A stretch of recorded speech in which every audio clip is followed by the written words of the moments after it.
Chapter 1. Rich Dad, Poor Dad. As narrated by Robert Kiyosaki. I had two fathers, a rich one and a poor one.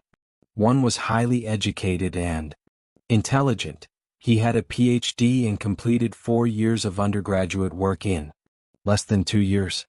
He then went on to Stanford University, the University of Chicago, and Northwestern University to do his advanced studies, all on full financial scholarships.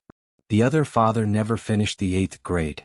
Both men were successful in their careers, working hard all their lives. Both earned substantial incomes. Yet one struggled financially all his life. The other would become one of the richest men in Hawaii. One died leaving tens of millions of dollars to his family, charities, and his church. The other left bills to be paid. Both men were strong, charismatic, and influential. Both men offered me advice, but they did not advise the same things. Both men believed strongly in education, but did not recommend the same course of study. If I had had only one dad, I would have had to accept or reject his advice. Having two dads advising me offered me the choice of contrasting points of view, one of a rich man and one of a poor man. Instead of simply accepting or rejecting one or the other, I found myself thinking more, comparing, and then choosing for myself. The problem was, the rich man was not rich yet and the poor man not yet. For both were just starting out on their careers and both were struggling with money and families. But they had very different points of view about the subject of money. For example, one dad would say, "The love of money is the root of all evil." The other, "The lack of money is the root of all evil." As a young boy, having two strong fathers both influencing me was difficult. I wanted to be a good son and listen, but the two fathers did not say, "Who controls the past controls the future, who controls the present controls the past." The same things. The contrast in their points of view, particularly where money was concerned, was so extreme that I grew curious and intrigued. I began to start thinking for long periods of time about what each was saying. Much of my private time was spent reflecting, asking myself questions such as, why does he say that? And then asking the same question of the other dad's statement. It would have been much easier to simply say, "Yeah, he's right. Agree with that."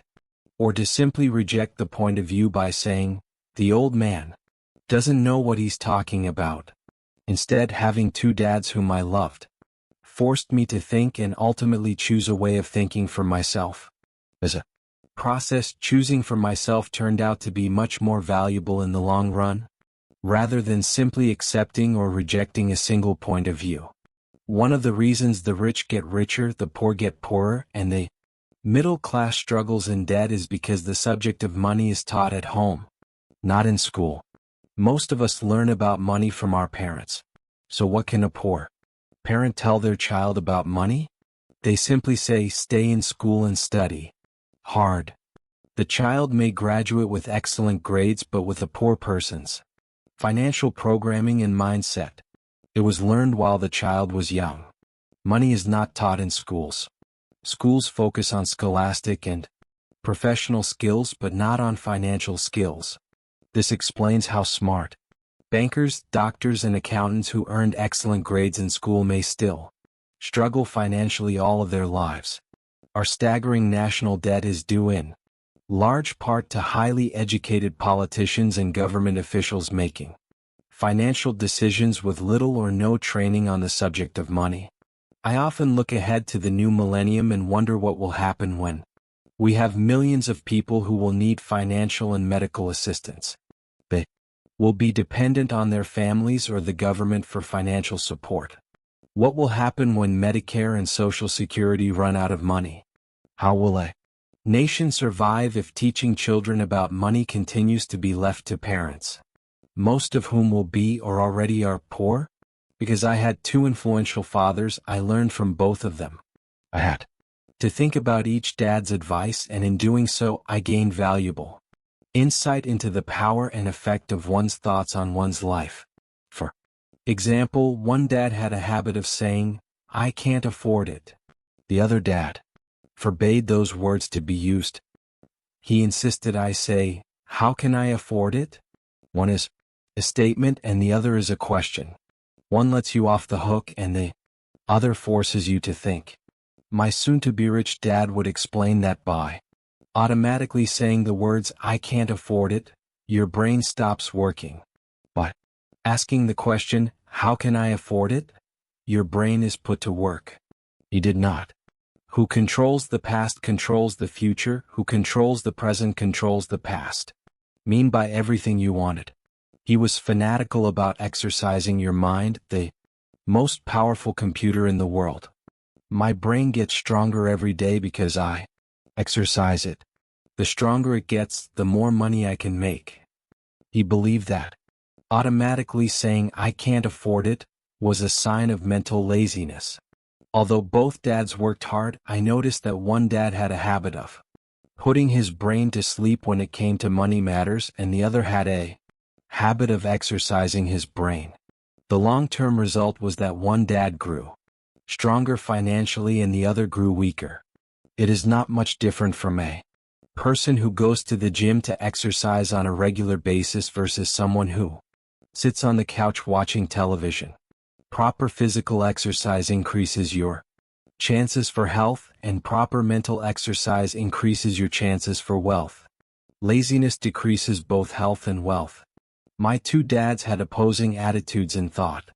One dad thought that the rich should pay more in taxes to take care of those less fortunate. The other said, "Taxes punish those who produce and reward those who don't produce." One dad recommended, "Study hard so you can find a good company to work for." The other recommended, "Study hard so you can find a good company to buy." One dad said, "The reason I'm not rich is because I have you kids." The other said, "The reason I must be rich is because I have you kids."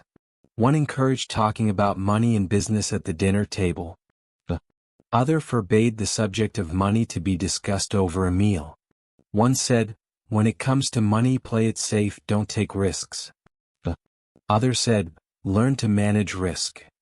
One believed, "Our home is our largest investment and our greatest asset." The other believed, "My house is a liability, and if your house is your largest investment, you're in trouble." Both dads paid their bills on time, yet one paid his bills first while the other paid his bills last. One dad believed in a company or the government taking care of you and your needs. He was always concerned about pay raises, retirement plans, medical benefits, sick leave, vacation days, and other perks. He was impressed with two of his uncles who joined the military and earned a retirement and entitlement package for life after 20 years of active service. He loved the idea of medical benefits and PX privileges the military provided its retirees. He also loved the tenure system available through the university. The idea of job protection for life and job benefits seemed more important at times than the job. He would often say, "I've worked hard for the government and I'm entitled to these benefits." Who controls the past controls the future, who controls the present controls the past. The other believed in total financial self-reliance. He spoke out against the entitlement mentality and how it was creating weak and financially needy people. He was emphatic about being financially competent. One dad struggled to save a few dollars. The other simply created investments. One dad taught me how to write an impressive resume so I could find a good job. The other taught me how to write strong business and financial plans so I could create jobs.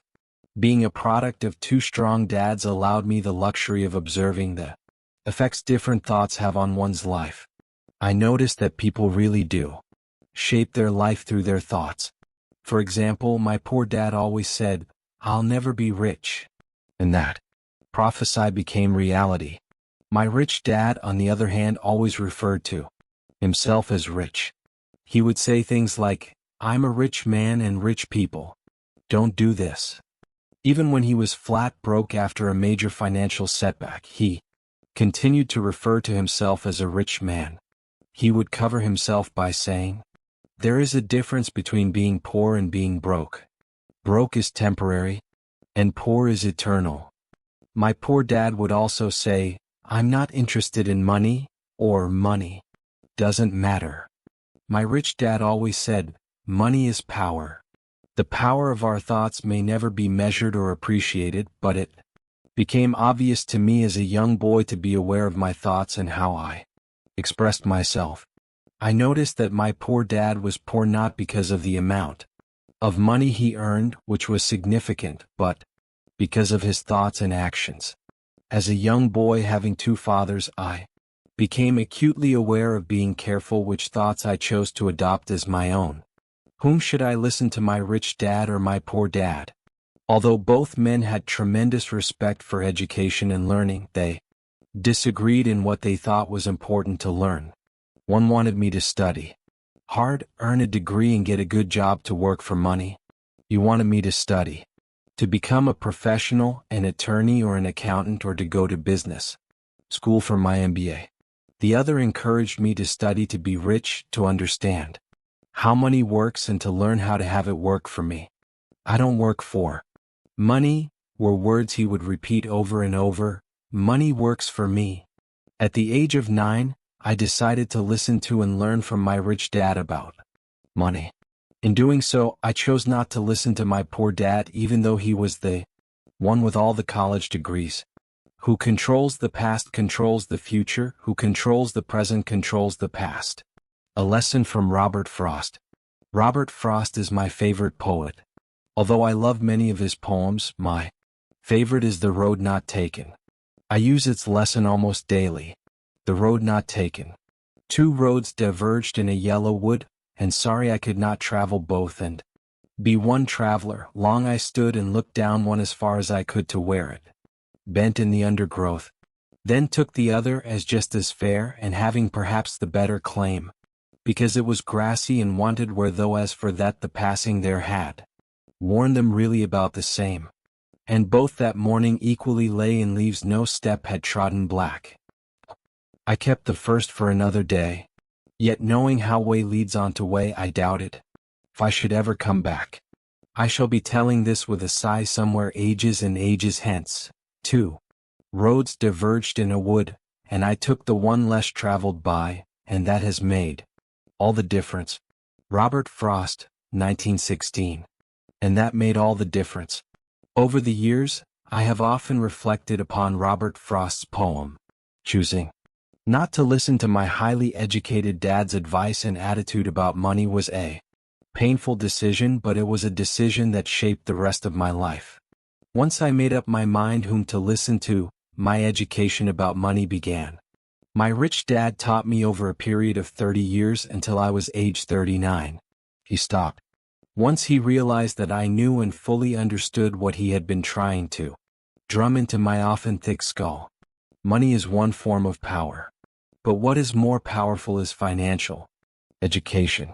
Money comes and goes, but if you have the education about how money works, you gain power over it and can begin building wealth. The reason positive thinking alone does not work is because most people went to school and never learned how money works, so they spend their lives working for money. Because I was only 9 years old when I started, the lessons my rich dad taught me were simple. And when it was all said and done, there were only 6 main lessons repeated over 30 years. This book is about those 6 lessons put as simply as possible as my rich dad put forth those lessons to me. The lessons. Chapter 2. Lesson 1. The rich don't work for money. Dad, can you tell me how to get rich? My dad put down the evening paper. Why do you want to get rich, son? Because today Jimmy's mom drove up in their new Cadillac and they were going to their beach house for the weekend. He took 3 of his friends, but Mike and I weren't invited. They told us we weren't invited because we were poor kids. They did? My dad asked incredulously. Yeah, they did. I replied in a hurt tone. My dad silently shook his head, pushed his glasses up the bridge of his nose and went back to reading the paper. I stood waiting for an answer. The year was 1956. I was 9 years old. By some twist of fate, I attended the same public school where the rich people sent their kids. We were primarily a sugar plantation town. The managers of the plantation and the other affluent people of the town, such as doctors, business owners, and bankers, sent their children to this school, grades 1 to 6.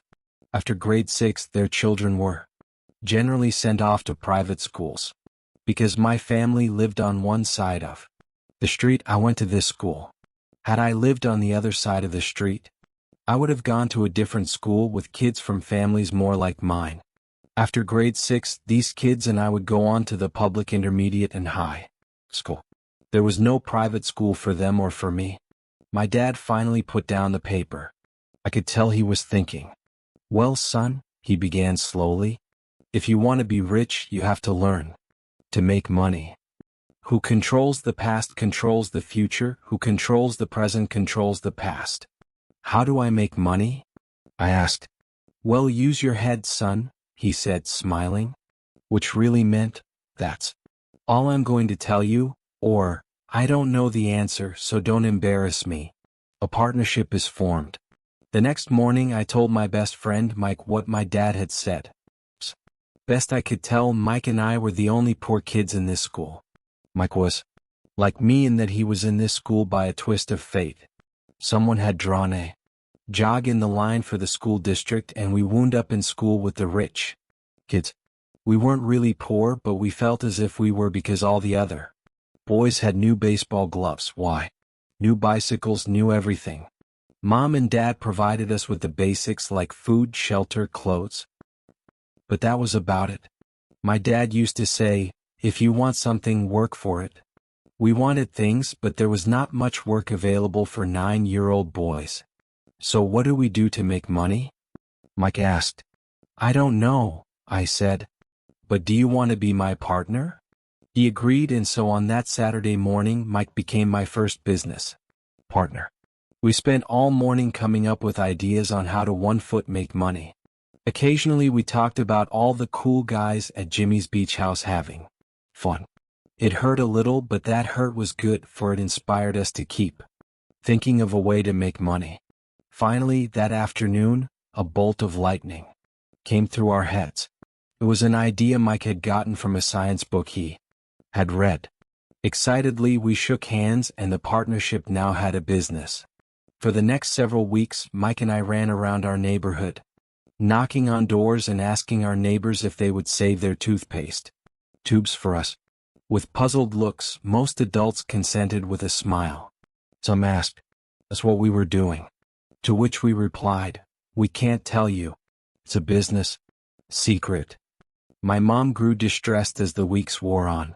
We had selected a site next to her washing machine as the place we would stockpile our raw materials. In a brown cardboard box that one time held catsup bottles, our little pile of used toothpaste tubes began to grow. Finally, my mom put her foot down. The sight of her neighbor's messy, crumpled used toothpaste tubes had gotten to her. What are you boys doing? She and I don't want to hear again that it's a business secret. Do something with this mess or I'm going to throw it out. Who controls the past controls the future, who controls the present controls the past. Mike and I pleaded and begged, explaining that we would soon have enough, and then we would begin production. We informed her that we were waiting on a couple of neighbors to finish using up their toothpaste so we could have their tubes. Mom granted us a 1-week extension. The date to begin production was moved up. The pressure was on. My first partnership was already being threatened with an eviction notice from our warehouse space by my own mom. It became Mike's job to tell the neighbors to quickly use up their toothpaste, saying their dentist wanted them to brush more often anyway. I began to put together the production line. One day my dad drove up with a friend to see 2 9-year-old boys in the driveway with a production line operating at full speed. There was fine white powder everywhere. On a long table were small milk cartons from school, and our family's hibachi grill was glowing with red-hot coals at maximum heat. Dad walked up cautiously, having to park the car at the base of the driveway since the production line blocked the carport.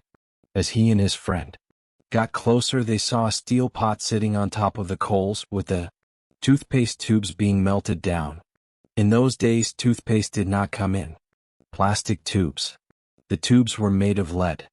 So once the paint was burned off, the tubes were dropped in the small steel pot, melted until they became liquid, and with my mom's pot holders we were pouring the lead through a small hole in the top of the milk cartons. The milk cartons were filled with plaster of Paris, the white powder. Everywhere was the plaster before we mixed it with water. In my haste I had knocked the bag over and the entire area looked like it had been hit by a snowstorm. The milk cartons were the outer containers for plaster of Paris molds.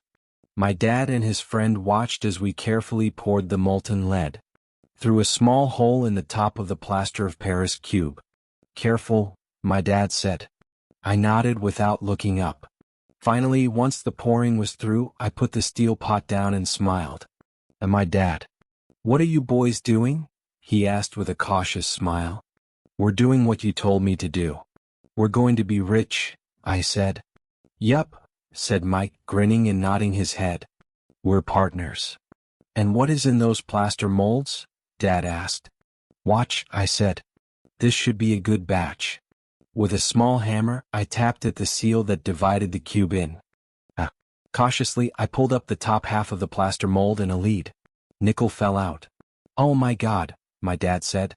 "You're casting nickels out of lead." "That's right," Mike said. "We doing as you told us to do. We're making money." My dad's friend turned and burst into laughter. My dad smiled and shook his head. Along with a fire and a box of spent toothpaste tubes in front of him were two little boys covered with white dust and smiling from ear to ear. He asked us to put everything down and sit with him on the front step of our house.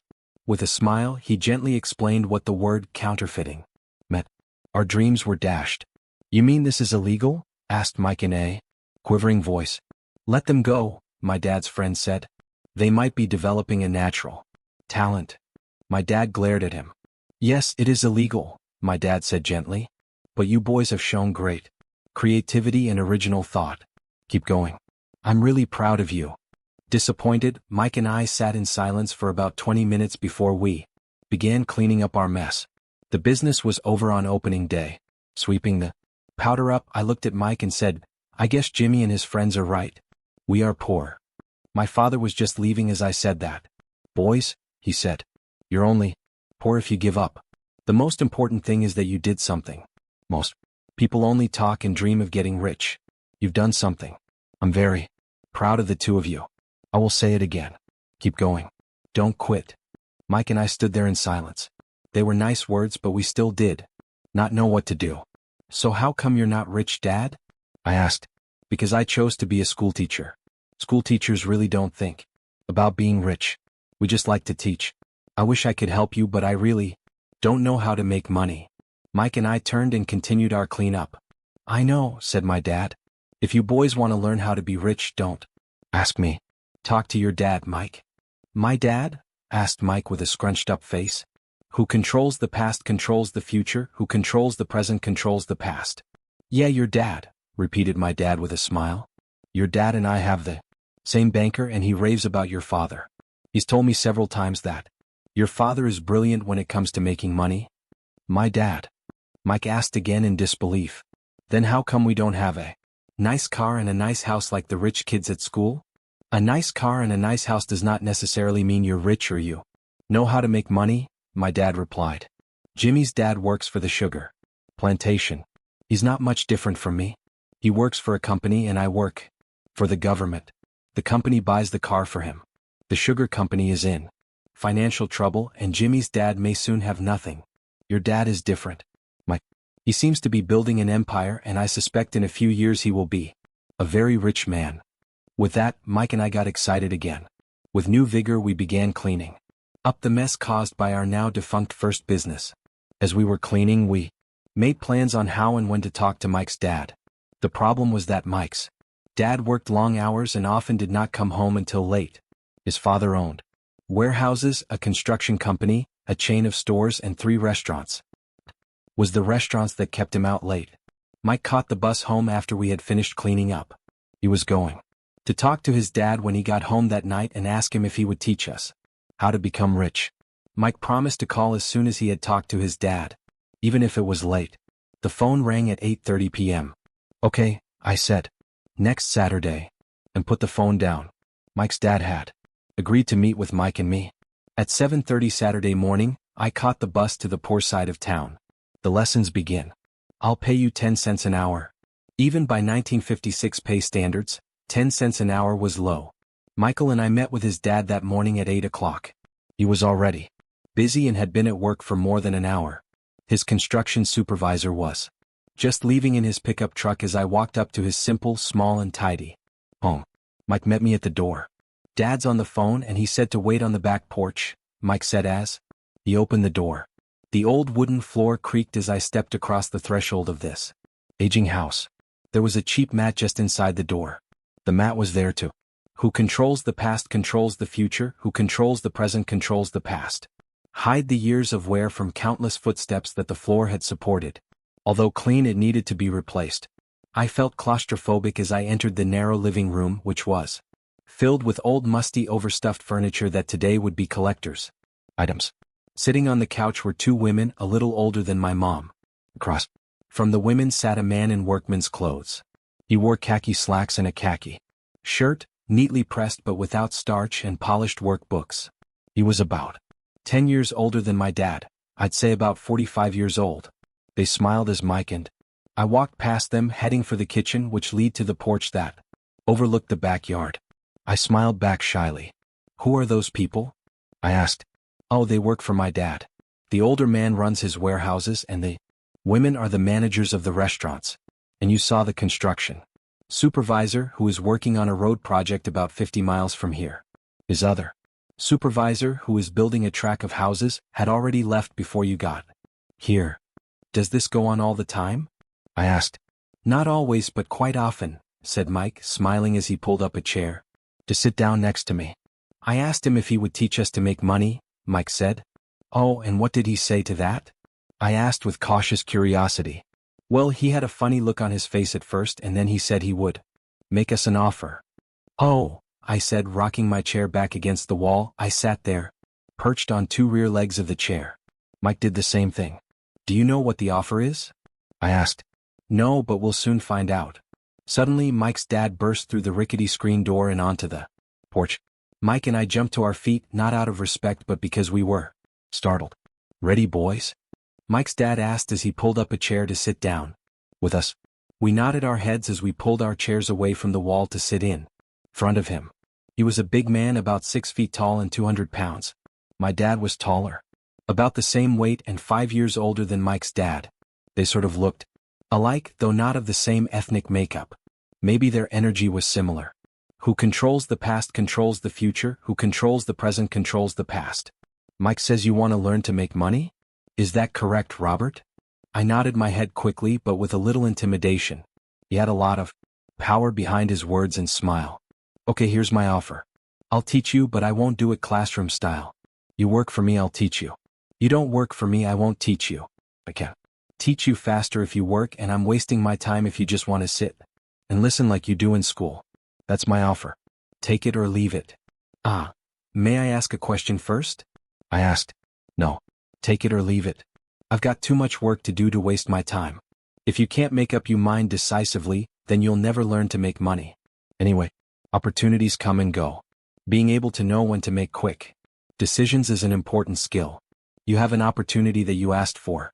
School is beginning or it's over in 10 seconds, Mike's dad said with a teasing smile. Take it, I said. Take it, said Mike. Good, said Mike's dad. Mrs. Martin will be by in 10 minutes. After I'm through with her, you ride with her to my superette and you can begin working. I'll pay you 10 cents an hour and you will work for 3 hours every Saturday. But I have a softball game today, I said. Mike's dad lowered his voice to a stern tone. Take it or leave it, I'll take it, I replied, choosing to work and learn instead of playing softball. 30 cents later. By 9 a.m. on a beautiful Saturday morning, Mike and I were working for Mrs. Martin. She was a kind and patient woman. She always said that Mike and I reminded her of her 2 sons who were grown and gone. Although kind, she believed in hard work and she kept us working. She was a taskmaster. We spent 3 hours taking canned goods off the shelves and, with a feather duster, brushing each can to get the dust off, and then restacking them neatly, was excruciatingly boring work. Mike's dad, whom I call my rich dad, owned 9 of these little superettes, with large parking lots. They were the early version of the 7-Eleven convenience stores. Little neighborhood grocery stores where people bought items such as milk, bread, butter, and cigarettes. The problem was, this was Hawaii before air conditioning, and the stores could not close its doors because of the heat. Who controls the past controls the future, who controls the present controls the past. 2 sides of the store, the doors had to be wide open to the road and parking lot. Every time a car drove by or pulled into the parking lot, dust would swirl and settle in the store. Hence, we had a job for as long as there was no air conditioning. For 3 weeks, Mike and I reported to Mrs. Martin and worked our 3 hours. By noon, our work was over and she dropped 3 little dimes in each of our hands. Now, even at the age of 9 in the mid-1950s, 30 cents was not too exciting. Comic books cost 10 cents back then, so I usually spent my money on comic books and went home. By Wednesday of the 4th week, I was ready to quit. I had agreed to work only because I wanted to learn to make money from Mike's dad, and now I was a slave for 10 cents an hour. On top of that, I had not seen Mike's dad since that first Saturday. I'm quitting, I told Mike at lunchtime. The school lunch was miserable. School was boring, and now I did not even have my Saturdays to look forward to. But it was the 30 cents that really got to me. This time Mike smiled. "What are you laughing at?" I asked with anger and frustration. "Dad said this would happen. He said to meet with him when you were ready to quit." "What?" I said indignantly. "He's been waiting for me to get fed up?" "Sort of," Mike said. "Dad's kind of different. He teaches differently from your dad. Your mom and dad lecture a lot. My dad is quiet and a man of few words. You just wait till this Saturday. I'll tell him. You're ready?" "You mean I've been set up?" "No, not really, but maybe. Dad will explain on Saturday." Waiting in line on Saturday. I was ready to face him and I was prepared. Even my real dad was angry with him.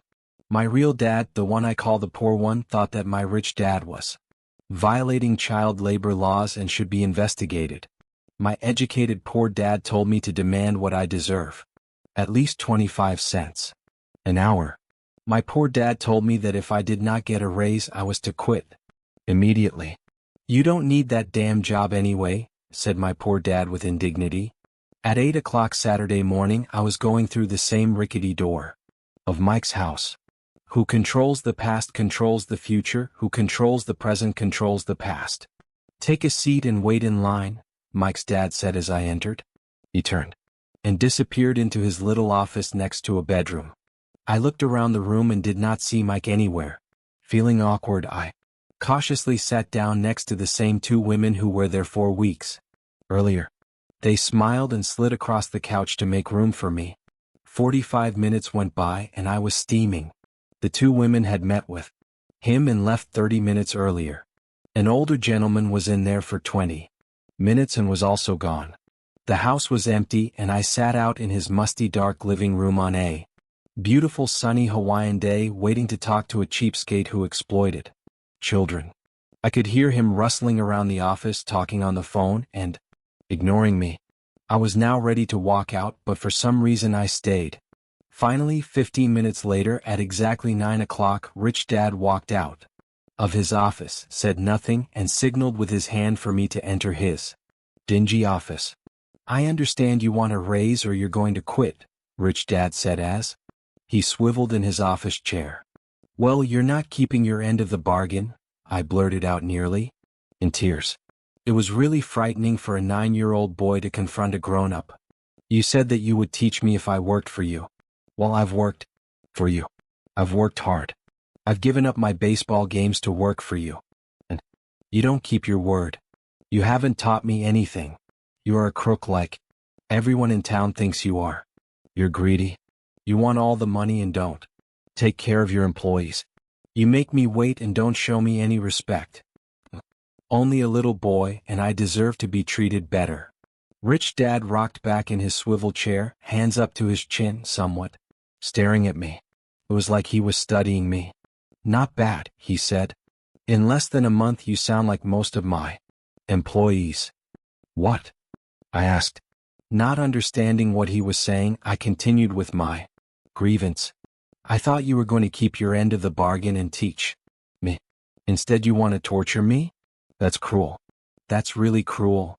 I am teaching you, Rich Dad said quietly. What have you taught me?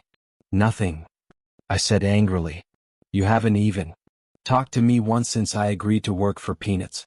10 cents an hour. Should notify the government about you. We have child labor laws, you know. My dad works for the government, you know. Who controls the past controls the future, who controls the present controls the past. Wow, said Rich Dad. Now you sound just like most of the people who used to work for me. People I've either fired or they've quit. So what do you have to say? I demanded, feeling pretty brave for a little kid. You lied to me. I've worked for you and you have not kept your word. You haven't taught me anything. How do you know that I've not taught you anything? Asked Rich Dad calmly. Well, you've never talked to me. I've worked for 3 weeks and you have not taught me anything, I said with a pout. Does teaching mean talking or a lecture? Rich Dad asked. Well, yes, I replied. That's how they teach you in school, he said smiling. But that is not how life teaches you, and I would say that life is the best teacher of all. Most of the time life does not talk to you. It just sort of pushes you around. Pushes life saying, wake up. There's something I want you to learn. What is this man talking about? I asked myself silently. Life pushing me around. Was life talking to me? Now I knew I had to quit my job. I was talking to someone who needed to be locked up. If you learn life's lessons, you will do well. If not, life will just continue to push you around. People do two things. Some just let life push them around. Others get angry and push back. But they push back against their boss, or their job, or their husband or wife. They do not know it's life that's pushing. I had no idea what he was talking about. Life pushes all of us around. Some give up. Others fight. Few learn the lesson and move on. They welcome life pushing them around. To these few people, it means they need and want to learn something. They learn and move on. Most quit, and a few like you fight. Rich Dad stood and shut the creaky old wooden window that needed repair. If you learn this lesson, you will grow into a wise, wealthy, and happy young man. If you don't, you will spend your life blaming a job, low pay, or your boss for your problems. You'll live life hoping for that big break that will solve all your money problems. Rich Dad looked over at me to see if I was still listening. His eyes met mine. We stared at each other, streams of communication going between us through our eyes. Finally, I pulled away once I had absorbed his last message. I knew he was right. I was blaming him, and I did ask to learn. I was fighting. Rich Dad continued. Or if you're the kind of person who has no guts, you just give up every time life pushes you. If you're that kind of person, you'll live all your life playing it safe, doing the right things, saving yourself for some event that never happens. Then you die a boring old man. You'll have lots of friends who really like you because you were such a nice, hardworking guy. You spent a life playing it safe, doing the right things. But the truth is you let life push you into submission. Deep down you were terrified of taking risks. You really wanted to win, but the fear of losing was greater than the excitement of winning. Deep inside, you and only you will know you didn't go for it. You chose to play it safe. Our eyes met again.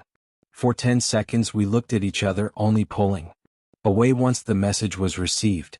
You've been pushing me around, I asked. Some people might say that, smiled Rich Dad. I would say that I just gave you a taste of life. What taste of life? I asked, still angry but now curious, even ready to learn. You boys are the first people that have ever asked me to teach them how to make money. I have more than 150 employees and not one of them has asked me what I know about money. They ask me for a job and a paycheck but never to teach them about money.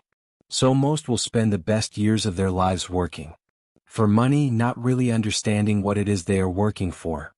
I sat there listening intently. So when Mike told me about you wanting to learn how to make money, I decided to design a course that was close to real life. I could talk until I was blue in the face, but you wouldn't hear a thing. So I decided to let life push you around a bit so you could hear me. That's why I only paid you 10 cents. So what is the lesson I learned from working for only 10 cents an hour? I asked. That you're cheap and exploit your workers? Rich Dad rocked back and laughed heartily. Finally, after his laughing stopped, he said, "You best change your point of view. Stop blaming me, thinking I'm the problem. If you think I'm the problem, then you have to change me. If you realize that you're the problem, then you can change yourself, learn something and grow wiser. Most people want everyone else in the world to change, but themselves? Let me tell you, it's easier to change yourself than everyone else." "I don't understand," I said. "Don't blame me for your problems," Rich Dad said, growing impatient. "But you only pay me 10 cents. So what are you learning?" Rich Dad asked, smiling. "Who controls the past controls the future, who controls the present controls the past." "That you're cheap," I said with a sly grin. "See, you think I'm the problem," said Rich Dad. "But you are. Well, keep that attitude and you learn nothing. Keep the attitude that I'm the problem, and what choices do you have? Well, if you don't pay me more or show me more respect and teach me, I'll quit." "Well put," Rich Dad said. "And that's exactly what most people do. They quit and go looking for another job, better opportunity, and higher pay, actually thinking that a new job or more pay will solve the problem. In most cases, it won't." "So what will solve the problem?" I asked. "Just take this measly 10 cents an hour and smile?" Rich Dad smiled. "That's what the other people do. Just accept a paycheck, knowing that they and their family will struggle financially.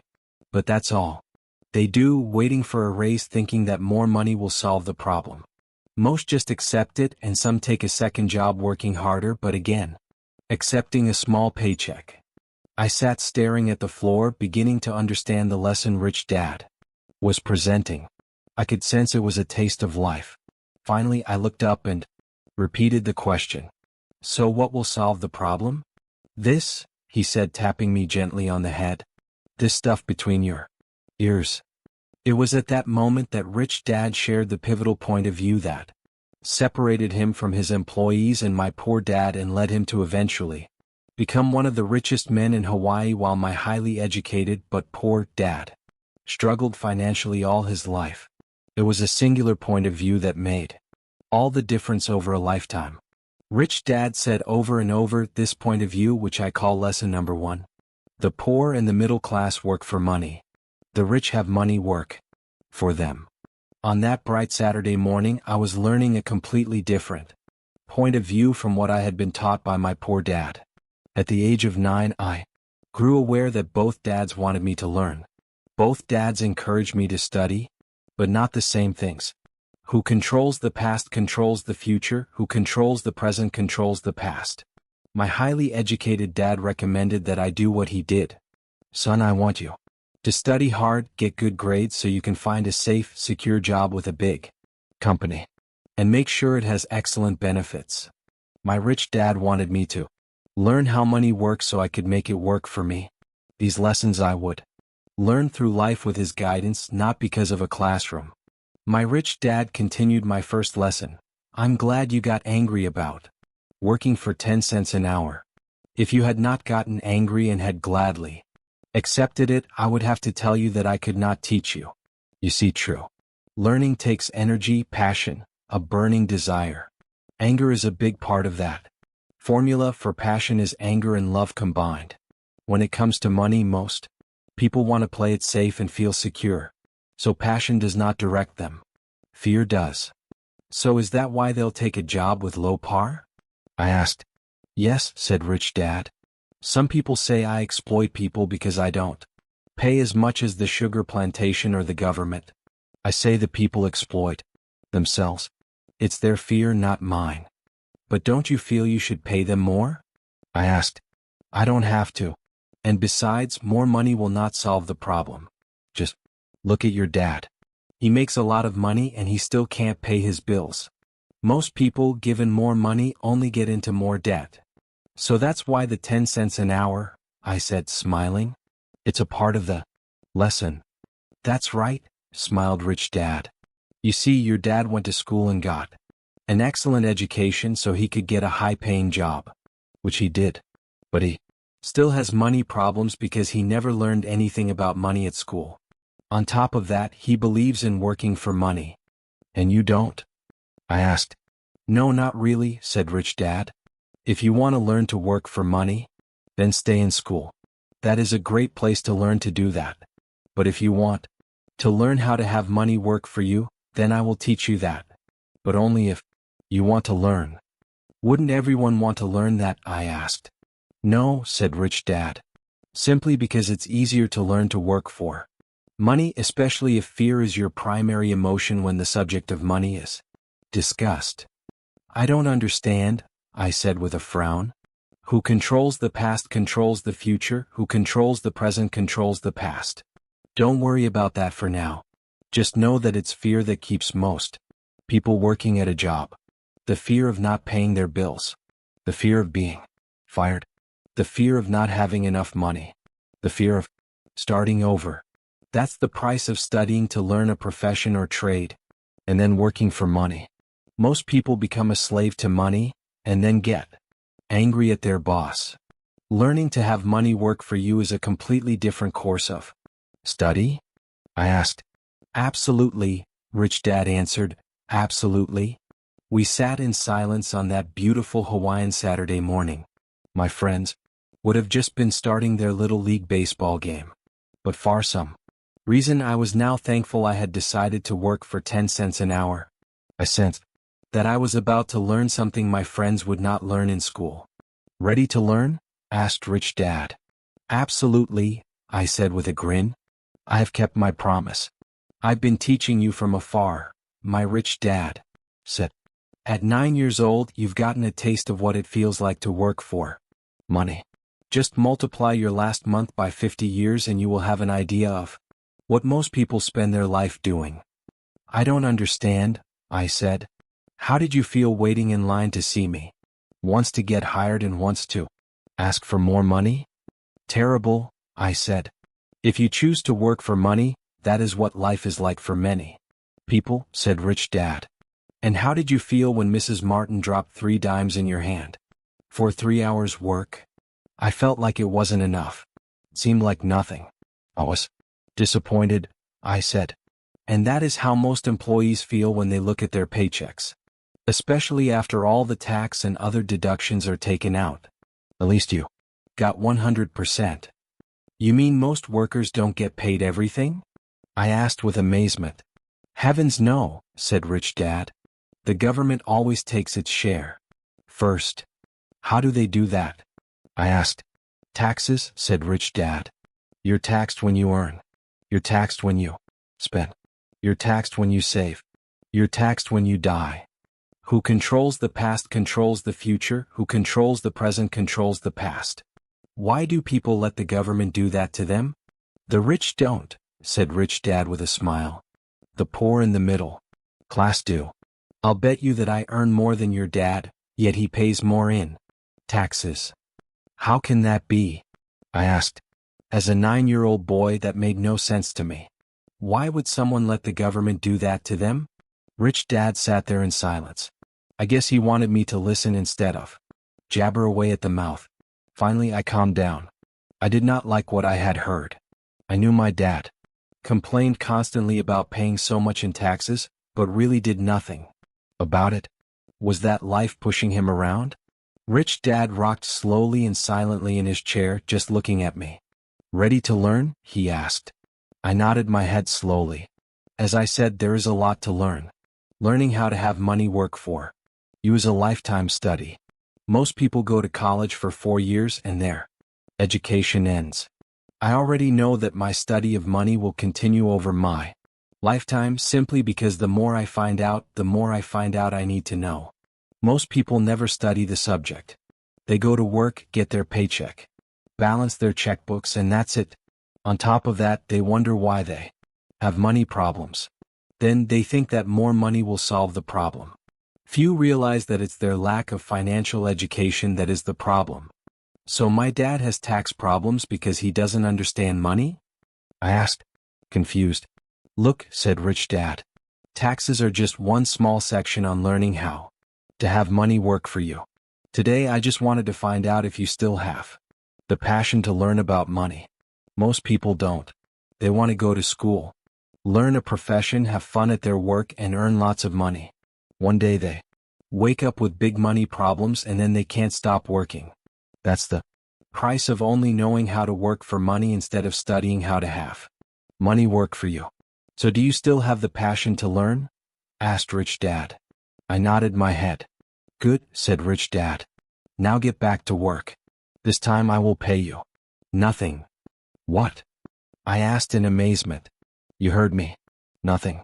You will work the same 3 hours every. Who controls the past controls the future, who controls the present controls the past. Saturday, but this time you will not be paid 10 cents per hour. You said you wanted to learn to not work for money, so I'm not going to pay you anything. I couldn't believe what I was hearing. I've already had this conversation with Mike. He's already working, dusting and stacking canned goods for free. You better hurry and get back there. That's not fair, I shouted. You've got to pay something. You said you wanted to learn. If you don't learn this now, you'll grow up to be like the two women and the older man sitting in my living room working for money and hoping I don't fire them. Or like your dad earning lots of money, only to be in debt up to his eyeballs, hoping more money will solve the problem. If that's what you want, I'll go back to our original deal of 10 cents an hour. Or you can do what most people grow up to do. Complain that there is not enough pay, quit and go looking for another job. But what do? I asked. Rich Dad tapped me on the head. Use this, he said. If you use it well, you will soon thank me for giving you an opportunity and you will grow into a rich man. I stood there still not believing what a raw deal I had been handed. Here. I came to ask for a raise and now I was being told to keep working for nothing. Rich Dad tapped me on the head again and said, use this. Now get out of here and get back to work. Lesson #L. The rich don't work for money. I didn't tell my poor dad I wasn't being paid. He would not have understood, and I did not want to try to explain something that I did not yet understand myself. For 3 more weeks, Mike and I worked for 3 hours every Saturday. For nothing. The work didn't bother me and the routine got easier. Was the missed baseball games and not being able to afford to buy a few comic books that got to me. Rich Dad stopped by at noon on the 3rd week. We heard his truck pull up in the parking lot and sputter when the engine was turned off. He entered the store and greeted Mrs. Martin with a hug. After finding out how things were going in the store, he reached into the ice cream freezer, pulled out 2 bars, paid for them and signaled to Mike and me. Let's go for a walk, boys. Who controls the past controls the future, who controls the present controls the past. We crossed the street, dodging a few cars, and walked across a large, grassy field where a few adults were playing softball. Sitting down at a remote picnic table, he handed Mike and me the ice cream bars. How's it going, boys? Okay, Mike said. I nodded in agreement. Learn anything yet? Rich Dad asked. Mike and I looked at each other, shrugged our shoulders and shook our heads in unison, avoiding one of life's biggest traps. Well, you boys had better start thinking. You're staring at one of life's biggest lessons. If you learn the lesson, you'll enjoy a life of great freedom and security. If you don't learn the lesson, you'll wind up like Mrs. Martin and most of the people playing softball in this park.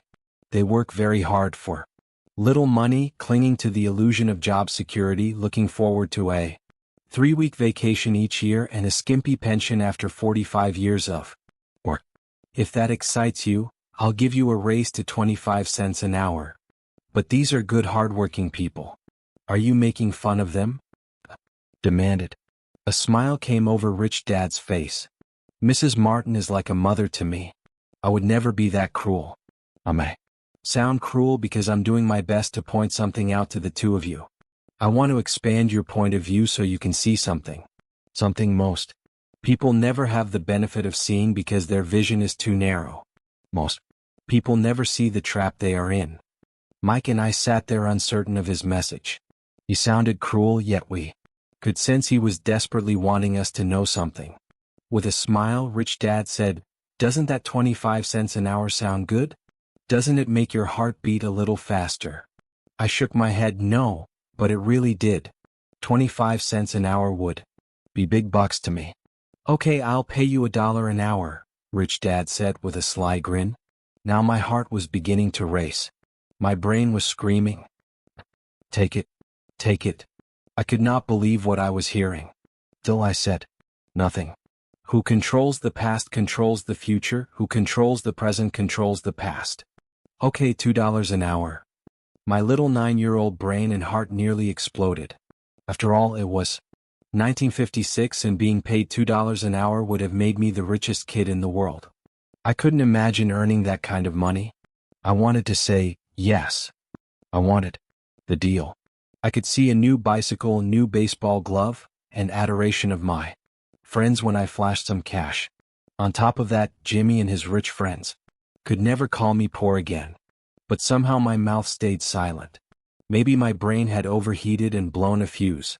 But deep down I badly wanted that $2 an hour. The ice cream had melted and was running down my hand. The ice cream stick was empty, and under it was a sticky mess of vanilla and chocolate that ants were enjoying.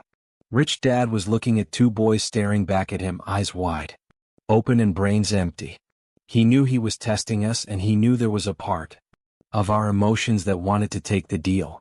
He knew that each human being has a weak and needy part of their soul that can be bought. And he knew that each human being also had a part of their soul that was strong and filled with a resolve that could never be bought. It was only a question of which one was stronger. He had tested thousands of souls in his life. He tested souls every time he interviewed someone for a job. Okay, $5 an hour. Suddenly there was a silence from inside me. Something had changed. The offer was too big and had gotten ridiculous. Not too many grown-ups in 1956 made more than $5 an hour. The temptation disappeared and a calm set in. Slowly I turned to my left to look at Mike. He looked back at me. The part of my soul that was weak and needy was silenced. The part of me that had no price took over. There was a calm and a certainty about money that entered my brain and my soul. I knew Mike had gotten to that point also. "Good," Rich Dad said softly. "Most people have a price. And they have a price because of human emotions named fear and greed. First, the fear of being without money motivates us to work hard, and then once we get that paycheck, greed or desire starts us thinking about all the wonderful things money can buy. The pattern is then set." "What pattern?" I asked. "The pattern of get up, go to work, pay bills, get up, go to work, pay bills." Their lives are then run forever by two emotions, fear and greed. Offer them more money and they continue the cycle by also increasing their spending. This is what I call the rat race. "There is another way?" Mike asked. "Yes," said Rich Dad slowly, "but only a few people find it." "And what is that way?" Mike asked. "That's what I hope you boys will find out as you work and study with me. That is why I took away all forms of pay." "Any hints?" Mike asked. "We're kind of tired of working hard, especially for nothing." "Well, the first step is telling the truth," said Rich Dad. "We haven't been lying." I said. "I did not say you were lying. I said to tell the truth." Rich Dad came. "But the truth about what?" I asked. "How you're feeling," Rich Dad said. "You don't have to say it to anyone else, just yourself." "You mean the people in this park, the people who work for you, Mrs. Martin, they don't do that?" I asked. "I doubt it," said Rich Dad. "Instead, they feel the fear of not having money. Instead of confronting the fear, they react instead of think. They react emotionally instead of using their heads," Rich Dad said, tapping us on our heads.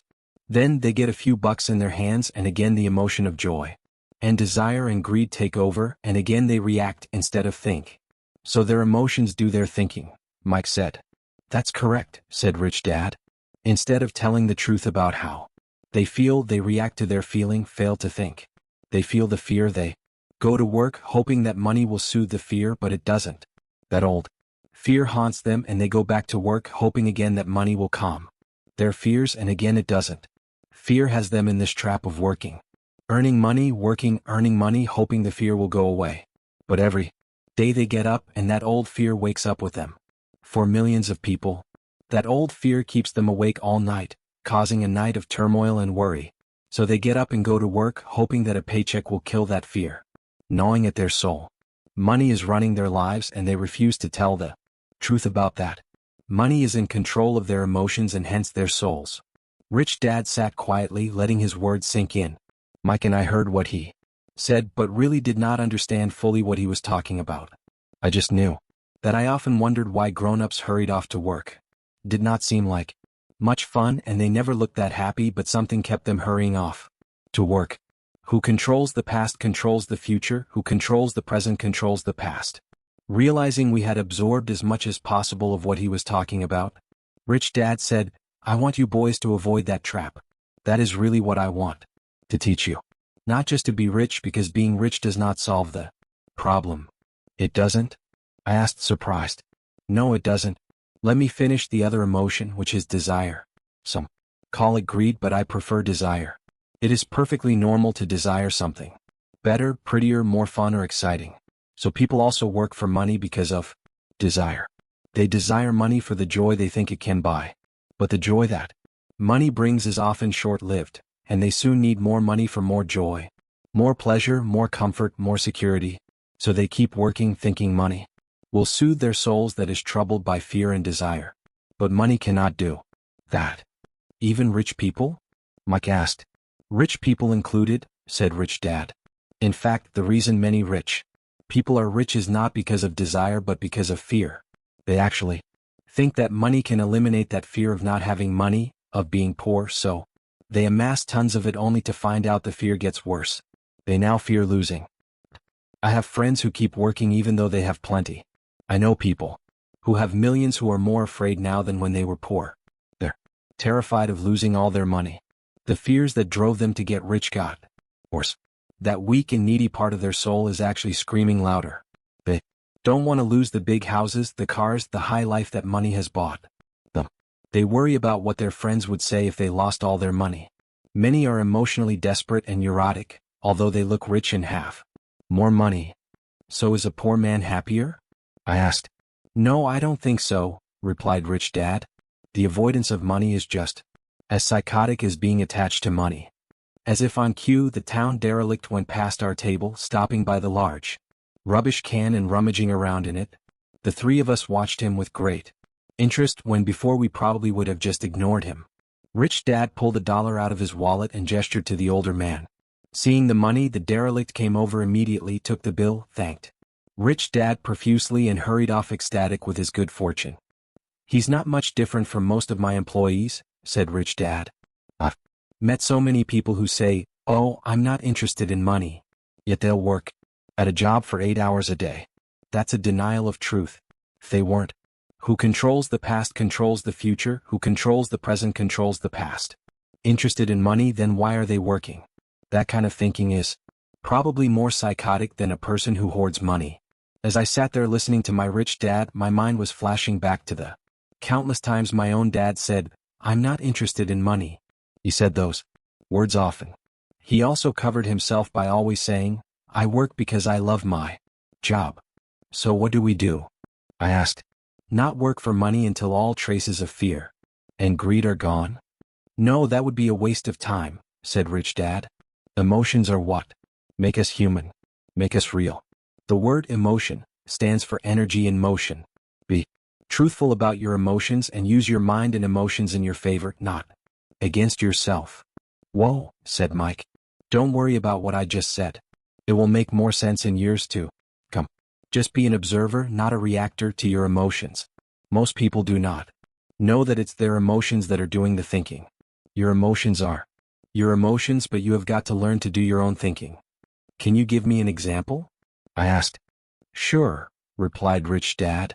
When a person says, I need to find a job, it's most likely an emotion doing the thinking. Fear of not having money generates that thought. But people do need money if they have bills to pay, I said. Sure they do, smiled Rich Dad. All I'm saying is that it's fear that is all too often doing the thinking. I don't understand, said Mike. For example, said Rich Dad, if the fear of not having enough money arises, instead of immediately running out to get a job so they can earn a few bucks to kill the fear, they instead might ask themselves this question: will a job be the best solution to this fear over the long run? In my opinion, the answer is no. Especially when you look over a person's lifetime. A job is really a short-term solution to a long-term problem.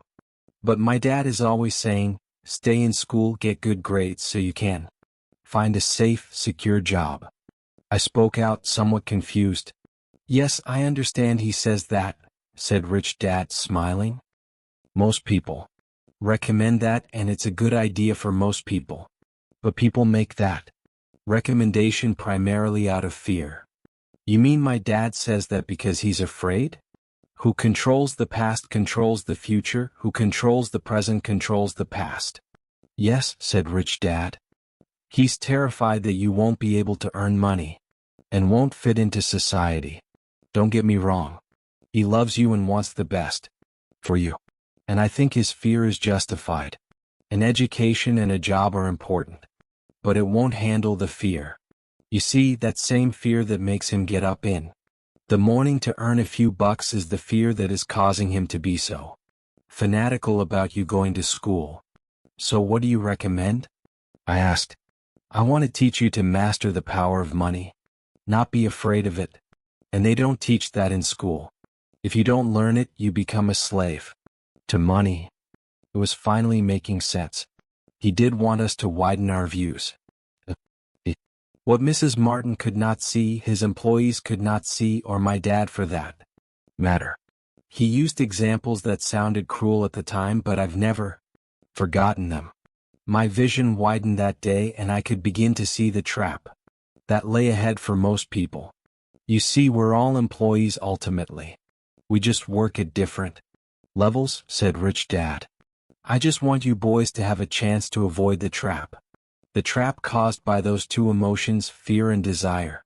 Use them in your favor, not against you. That's what I want to teach you.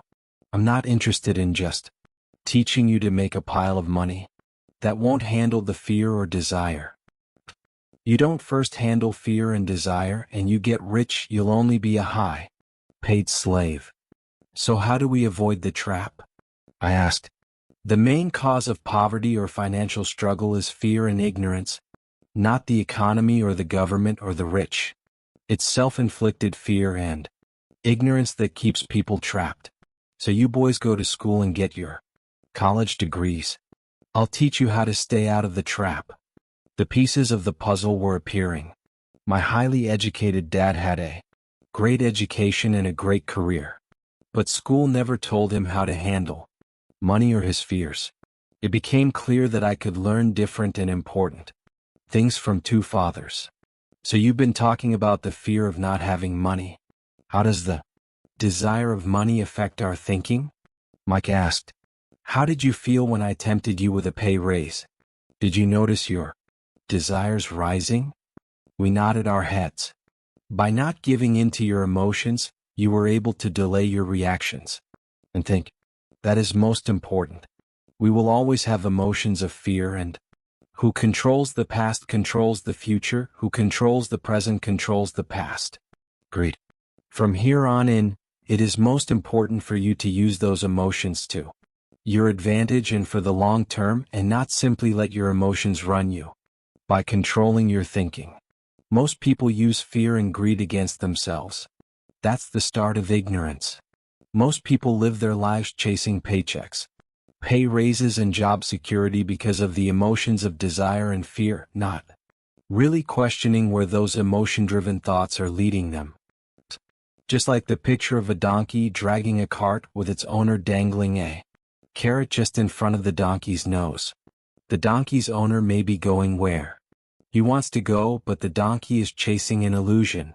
Tomorrow there will only be another carrot for the donkey. You mean the moment I began to picture a new baseball glove, candy, and Toys, that's like a carrot to a donkey? Mike asked. Yeah. And as you get older, your toys get more expensive. A new car, a boat, and a big house to impress your friends, said Rich Dad with a smile.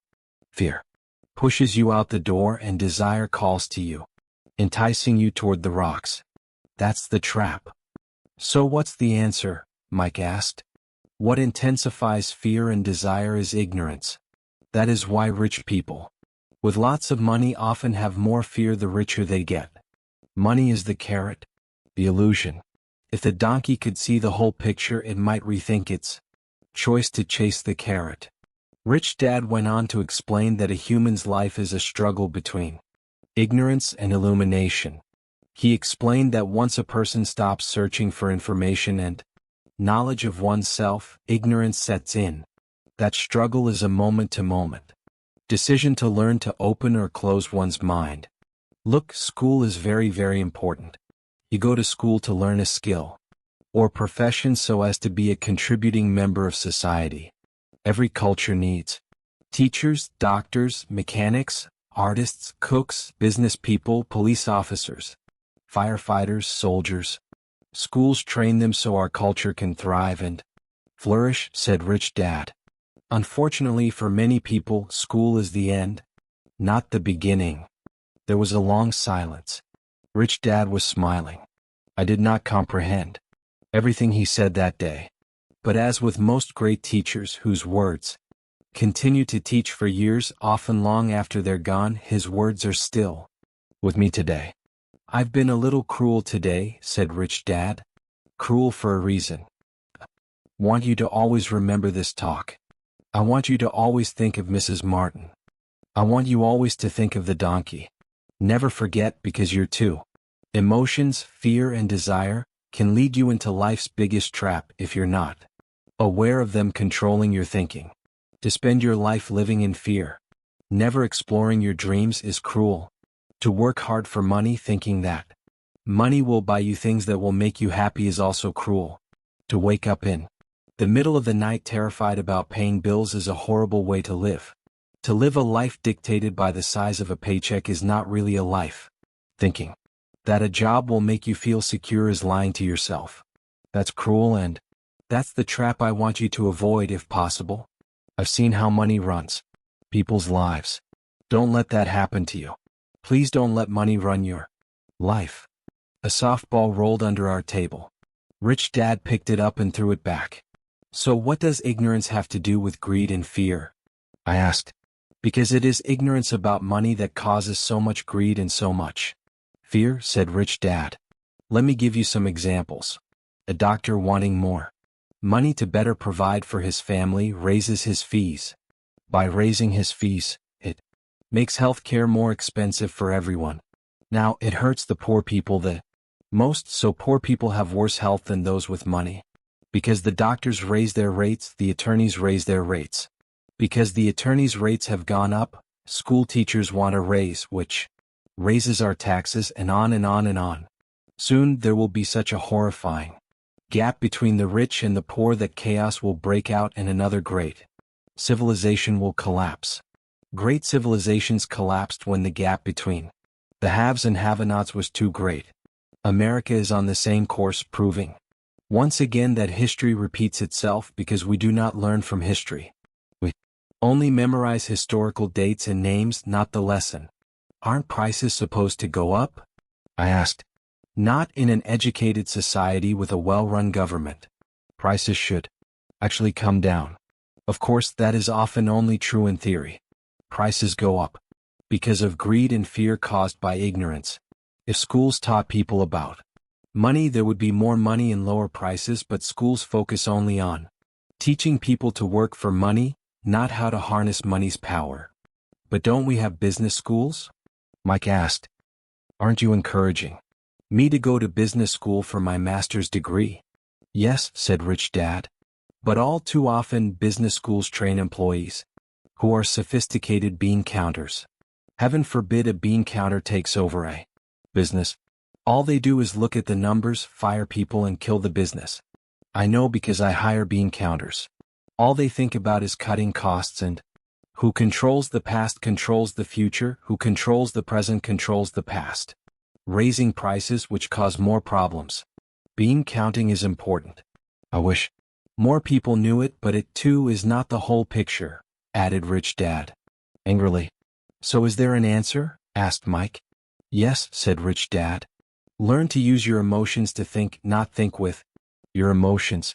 When you boys mastered your emotions first by agreeing to work for free, I knew there was hope. When you again resisted your emotions when I tempted you with more money, you were again learning to think in spite of being emotionally charged. That's the first step. Why is that step so important? I asked. Well, that's up to you to find out. If you want to learn, I'll take you boys into the briar patch. That place where almost everyone else avoids. I'll take you to that place where most people are afraid to go. If you go with me, you'll let go of the idea of working for money and instead learn to have money work for you. And what will we get if we go with you? What if we agree to learn from you? What will we get? I asked. The same thing Briar Rabbit got, said Rich Dad. Freedom from the tar. Baby. Is there a briar patch? I asked. Yes, said Rich Dad. The briar patch is our fear and our greed. Going into our fear and confronting our greed, our weaknesses, our neediness is the way out. And the way out is through the mind by choosing our thoughts. Choosing our thoughts? Mike asked, puzzled. Yes. Choosing what we think rather than reacting to our emotions. Instead of just getting up and going to work to solve your problems just because the fear of not having the money to pay your bills is scaring you. Thinking would be taking the time to ask yourself a question. A question like, is working harder at this the best solution to this problem? Most people are so terrified at not telling themselves the truth that fear is in control that they cannot think and instead run out the door. Tar Baby is in control. That's what I mean by choosing your thoughts. And how do we do that? Mike asked. That's what I will be teaching you. I'll be teaching you to have a choice of thoughts to consider rather than knee-jerk reacting like gulping down your morning coffee and running out the door. Remember what I said before. A job is only a short-term solution to a long-term problem. Most people have only one problem in mind and it's short. Who controls the past controls the future, who controls the present controls the past. Term. It's the bills at the end of the month, the tar baby. Money now runs their lives. Or should I say the fear and ignorance about money. So they do as their parents did, get up every day and go work for money. Not having the time to say, is there another way? Their emotions now control their thinking, not their heads. Can you tell the difference between emotions, thinking, and the head? Thinking? Mike asked. Oh yes. I hear it all the time, said Rich Dad. I hear things like, well, everyone has to work. Or the rich are crooks. Or I'll get another job. I deserve this raise. You can't push me around. Or I like this job because it's secure. Instead of, is there something I'm missing here? Which breaks the emotional thought and gives you time to think clearly. I must admit, it was a great lesson to be getting. To know when someone was speaking out of emotions or out of clear thought. It was a lesson that served me well for life. Especially when I was the one speaking out of reaction. And not from clear thought. As we headed back to the store, Rich Dad explained that the rich really did make money. They did not work for it. He went on to explain that when Mike and I were casting 5-cent pieces out of lead thinking we were making money, we were very close to thinking the way the rich think. The problem was that it was illegal for us to do it. It was legal for the government and banks to do it, but not us. Make money in illegal ways. Not us. He explained that there are legal ways to make money in illegal ways. Rich Dad went on to explain that the rich know that money is an illusion. Truly like the carrot for the donkey. It's only out of fear and greed that the illusion of money is held together by billions of people thinking that money is real. Money is really made up. It was only because of the illusion of confidence and the ignorance of the masses that the house of cards stood standing. In fact, he said, in many ways the donkey's carrot was more valuable than money. He talked about the gold standard that America was on, and that each dollar bill was actually a silver certificate. What concerned him was the rumor that we would someday go off the gold standard and our dollars would no longer be silver certificates. When that happens, boys, all hell is going to break loose. The poor, the middle class, and the ignorant will have their lives ruined simply because they will continue to believe that money is real and that the company they work for, or the government, will look after them. We really did not understand what he was saying that day, but over the years it made more and more sense. Who controls the past controls the future, who controls the present controls the past. Seeing what others miss. As he climbed into his pickup truck outside of his little convenience store, he said, "Keep working, boys, but the sooner you forget about needing a paycheck, the easier your adult life will be. Keep using your brain, work for free, and soon your mind will show you ways of making money far beyond what I could ever pay you. You will see things that other people never see. Opportunities right in front of their noses. Most people never see these opportunities because they're looking for money and security, so that's all they get. The moment you see one opportunity, you will see them for the rest of your life. The moment you do that, I'll teach you something else. Learn this and you'll avoid one of life's biggest traps. You'll never ever touch that tar, baby." Mike and I picked up our things from the store and waved goodbye to Mrs. Martin. We went back to the park, to the same picnic bench, and spent several more hours thinking and talking. We spent the next week at school thinking and talking. For 2 more weeks, we kept thinking, talking, and working for free. At the end of the second Saturday, I was again saying goodbye to Mrs. Martin and looking at the comic book stand with a longing gaze. The hard thing about not even getting 30 cents every Saturday was that I didn't have any money to buy comic books. Suddenly, as Mrs. Martin was saying goodbye to Mike and me, I saw something she was doing that I had never seen her do before. I had seen her do it, but I never took notice of it. Mrs. Martin was cutting the front page of the comic book in half. She was keeping the top half of the comic book cover and throwing the rest of the comic book into a large brown cardboard box. When I asked her what she did with the comic books, she said, "I throw them away. I give the top half of the cover back to the comic book distributor for credit when he brings in the new comics. Coming in an hour." Mike and I waited for an hour. Soon the distributor arrived and I asked him if we could have the comic books. To which he replied, "You can have them if you work for this store and do not resell them." Our partnership was revived. Mike's mom had a spare room in the basement that no one used. We cleaned it out and began piling hundreds of comic books in that room. Soon our comic book library was open to the public. We hired Mike's younger sister, who loved to study, to be head librarian. She charged each child 10 cents admission to the library, which was open from 2:30 to 4:30 p.m. every. Who controls the past controls the future, who controls the present controls the past. Day after school, the customers, the children of the neighborhood, could read as many comics as they could in 2 hours.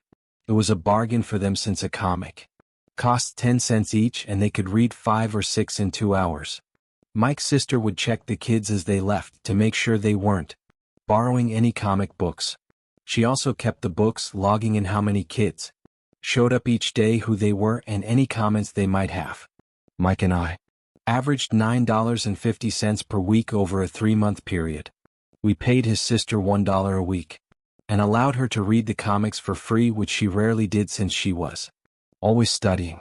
Mike and F kept our agreement by working in the store every Saturday and collecting all the comic books from the different stores.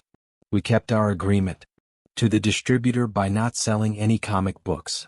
We burned them once they got too tattered. We tried opening a branch office, but we could never quite find someone as dedicated as Mike's sister we could trust. At an early age, we found out how hard it was to find good staff. 3 months after the library first opened, a fight broke out in the room. Some bullies from another neighborhood pushed their way in and started it. Mike's dad suggested we shut down the business.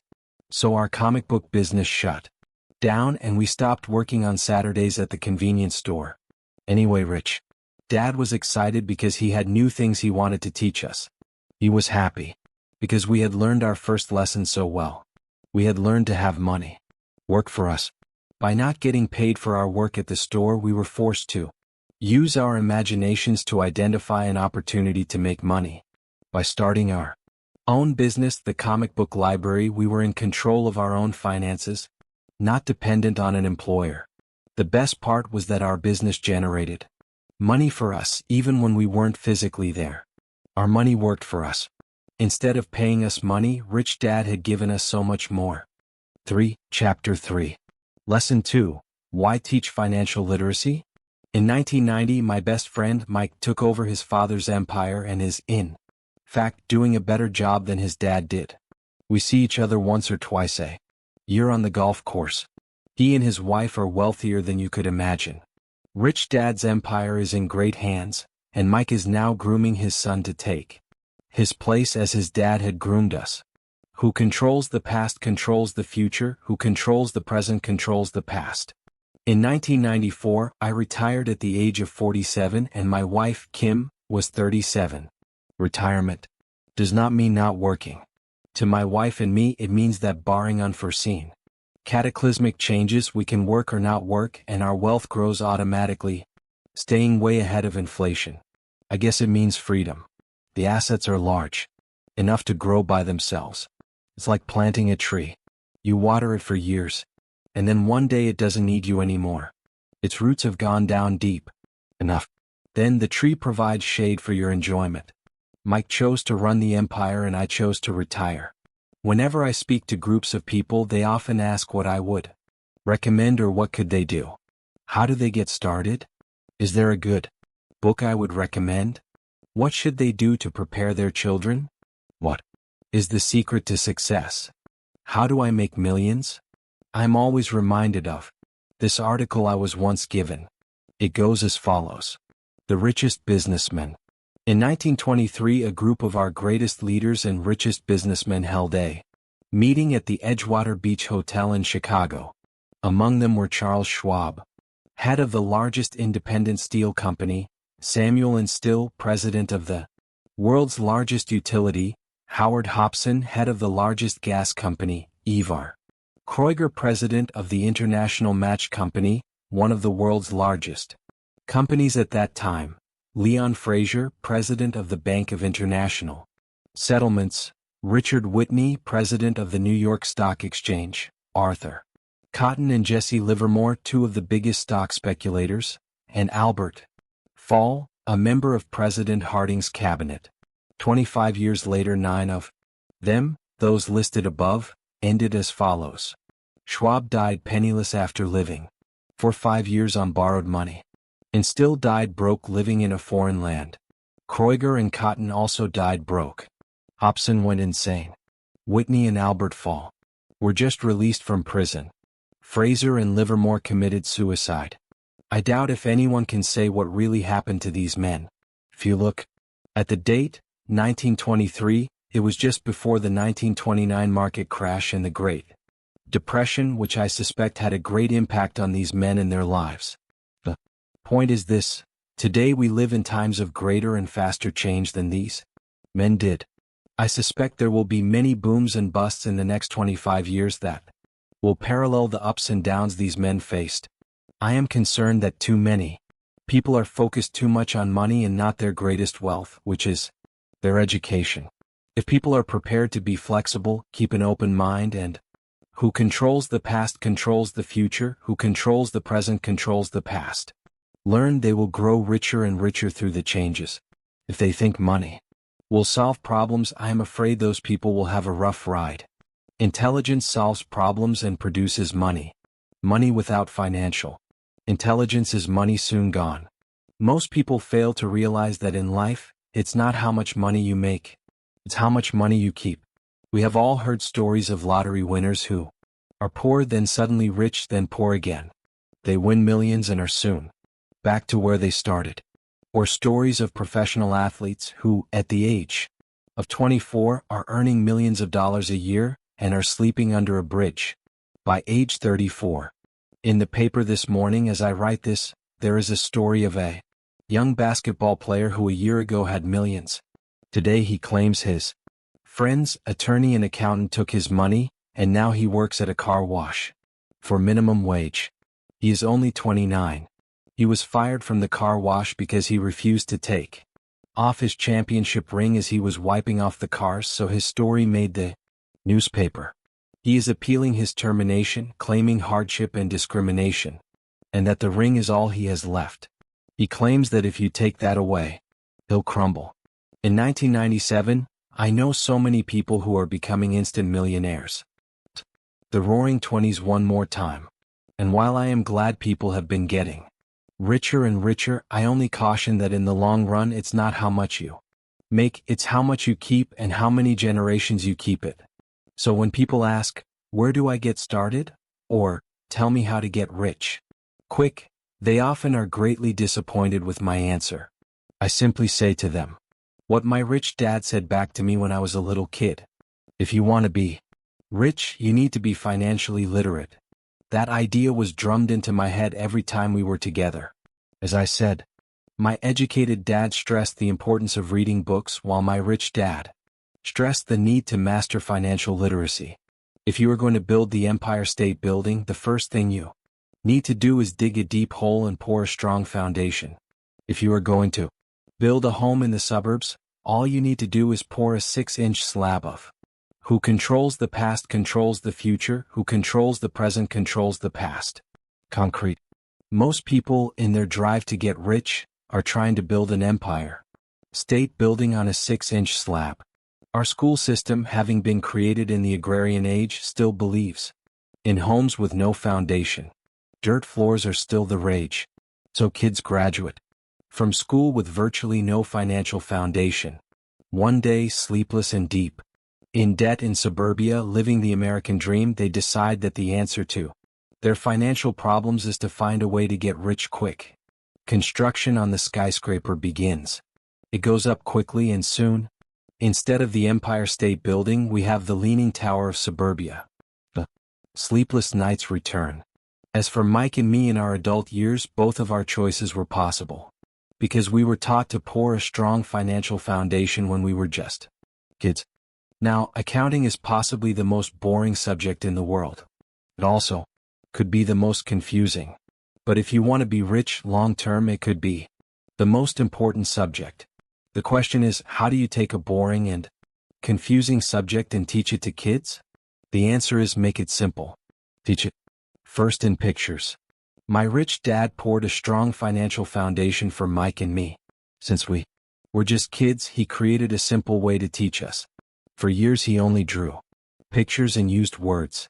Mike and I understood the simple drawings, the jargon, the movement of money, and then in later years, rich dad began adding numbers. Today, Mike has gone on to master much more complex and sophisticated accounting analysis because he has had to. He has a billion-dollar empire to run. I'm not as sophisticated because my empire is smaller, yet we come from the same simple foundation. In the following pages, I offer to you the same simple line drawings Mike's dad created for us. Though simple, those drawings help guide two little boys in building great sums of wealth on a solid and deep foundation. Rule 1. You must know the difference between an asset and a liability, and by assets. If you want to be rich, this is all you need to know. It is rule number 1. It is the only rule. This may sound absurdly simple, but most people have no idea how profound this rule is. Most people struggle financially because they do not know the difference between an asset and a liability. Who controls the past controls the future, who controls the present controls the past. Rich people acquire assets. The poor and middle class acquire liabilities, but they think they are assets. When Rich Dad explained this to Mike and me, we thought he was kidding. Here we were, nearly teenagers and waiting for the secret to getting rich, and this was his answer. It was so simple that we had to stop for a long time to think about it. What is an asset? Asked Mike. Don't worry right now, said Rich Dad. Just let the idea sink in. If you can comprehend the simplicity, your life will have a plan and be financially easy. It is simple, that is why the idea is missed. You mean all we need to know is what an asset is, acquire them and we'll be rich? I asked. Rich Dad nodded his head. It's that simple. If it's that simple, how come everyone is not rich? I asked. Rich Dad smiled.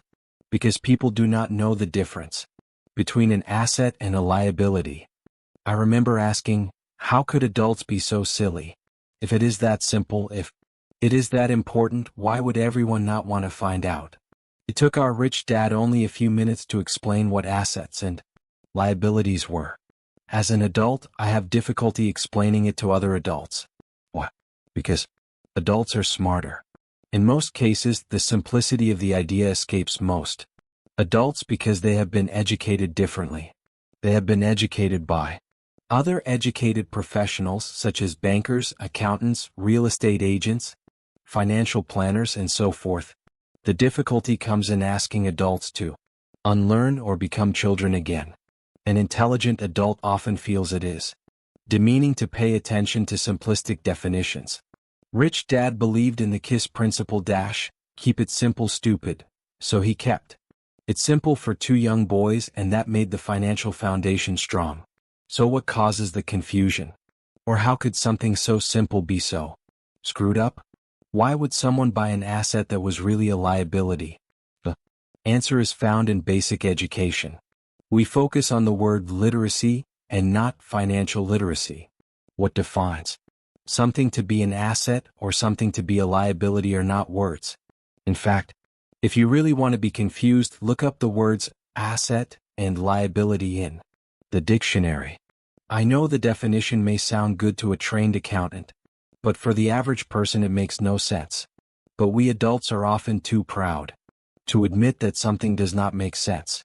Who controls the past controls the future, who controls the present controls the past. As young boys, Rich Dad said, what defines an asset is not words but numbers. And if you cannot read the numbers, you cannot tell an asset from a hole in the ground. In accounting, Rich Dad would say, it's not the numbers but what the numbers are telling you. It's just like words. It's not the words but the story the words are telling you. Many people read but do not understand much. It's called reading comprehension. And we all have different abilities when it comes to reading comprehension. For example, I recently bought a new VCR. Came with an instruction book that explained how to program the VCR. All I wanted to do was record my favorite TV show on Friday night. I nearly went crazy trying to read the manual. Nothing in my world is more complex than learning how to program my VCR. I could read the words, but I understood nothing. I get an A for recognizing the words. I get an F for comprehension. And so it is with financial statements for most people. If you want to be rich, you've got to read and understand numbers. Heard that once, I heard it 1,000 times from my rich dad. And I also heard, the rich acquire assets and the poor and middle class acquire liabilities. Here is how to tell the difference between an asset and a liability. Most accountants and financial professionals do not agree with the definitions, but these simple drawings were the start of strong financial foundations for two young boys. To teach pre-teen boys, Rich Dad kept everything simple, using as many pictures as possible, as few words as possible, and no numbers for years. Now that assets and liabilities have been defined through pictures, it may be easier to understand my definitions in words. An asset is something that puts money in my pocket. A liability is something that takes money out of my pocket. This is really all you need to know. If you want to be rich, simply spend your life buying assets. If you want to be poor or middle class, spend your life buying liabilities. It's not knowing the difference that causes most of the financial struggle in the real world. Who controls the past controls the future, who controls the present controls the past. Illiteracy, both in words and numbers, is the foundation of financial struggle. If people are having difficulties financially, there is something that they cannot read, either in numbers or words. Something is misunderstood. The rich are rich because they are more literate in different areas than people who struggle financially. So if you want to be rich and maintain your wealth, it's important to be financially literate in words as well as numbers. The arrows in the diagrams represent the flow of cash or cash flow. Numbers alone really mean little. just as words alone mean little. It's the story that counts. In financial reporting, reading numbers is looking for the plot, the story of where the cash is flowing. In 80% of most families, the financial story is a story of working hard in an effort to get ahead. Not because they don't make money, but because they spend their lives buying liabilities instead of assets. For instance, this is the cash flow pattern of a poor person or a young person still at home. Job, provides income. Dashed expenses, taxes, food, rent, clothes, fun. Transportation. Asset, none. Liability, none. This is the cash flow pattern of a person in the middle class. Job, provides income. Dashed expenses, taxes, food, mortgage, clothes, fun. Transportation. Asset, none. Liability, mortgage, consumer loans, credit cards. This is the cash flow pattern of a wealthy person. Assets, stocks, bonds, notes, real estate, intellectual property. Dashed income. Dividends, interest, rental income, royalties. Liabilities, none. All of these diagrams were obviously oversimplified. Everyone has living expenses, the need for food, shelter, and clothing. The diagrams show the flow of cash through a poor, middle class, or wealthy person's life.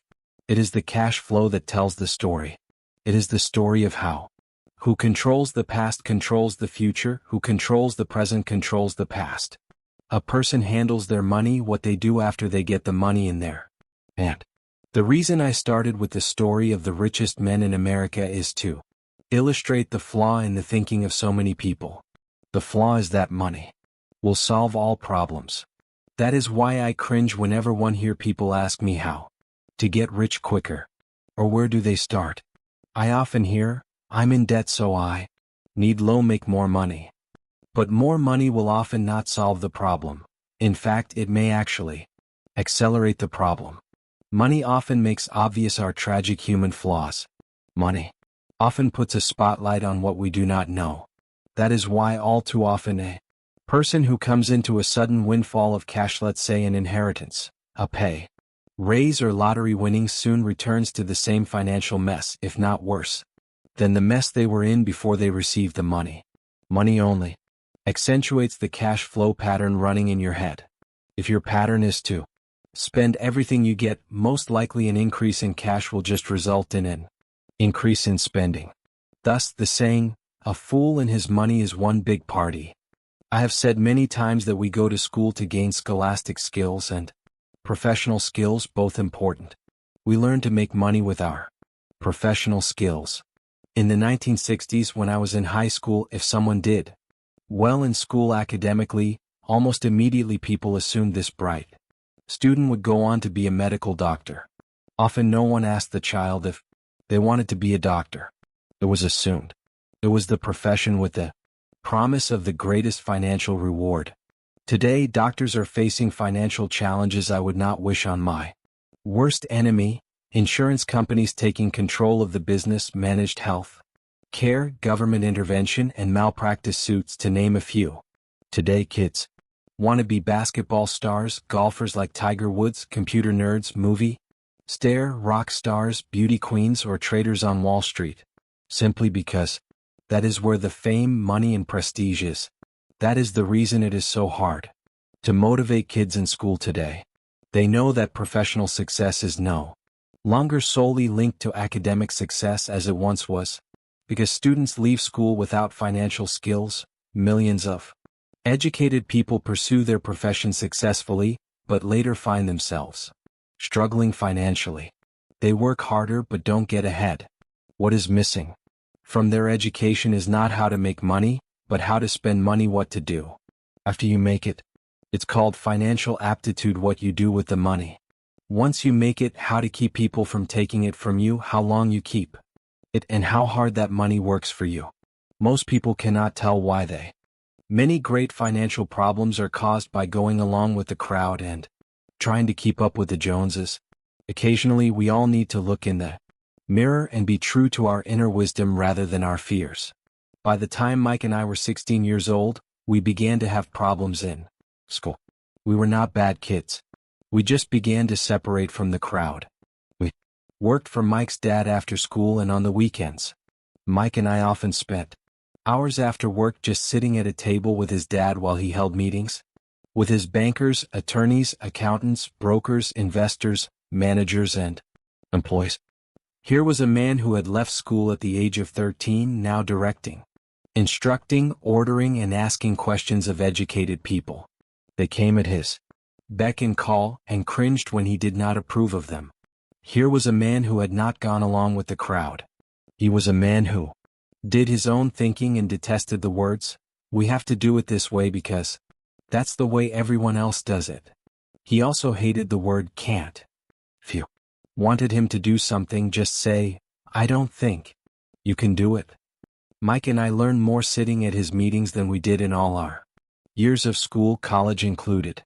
Mike's dad was not school educated, but he who controls the past controls the future, who controls the present controls the past, was financially educated and successful as a result.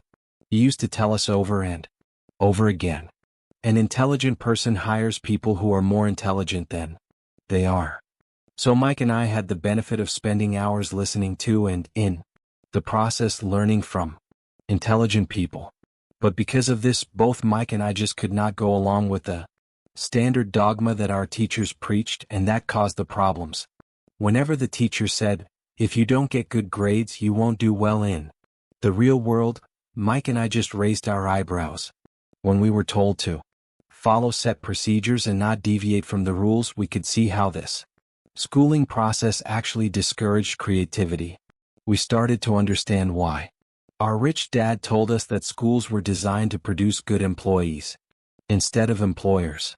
Occasionally Mike or I would ask our teachers how what we studied was applicable, or we asked why we never studied money and how it worked.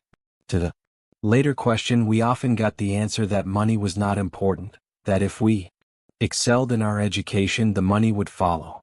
The more we knew about the power of money, the more distant we grew from the teachers and our classmates. My highly educated dad never pressured me about my grades. I often wondered why. But we did begin to argue about money. By the time I was 16, I probably had a far better foundation with money than both my mom and dad could keep books. I listened to tax accountants, corporate attorneys, bankers, real estate brokers, investors, and so forth. My dad talked to teachers. One day my dad was telling me why our home was his greatest investment. Not too pleasant argument took place when I showed him why I thought a house was not a good investment.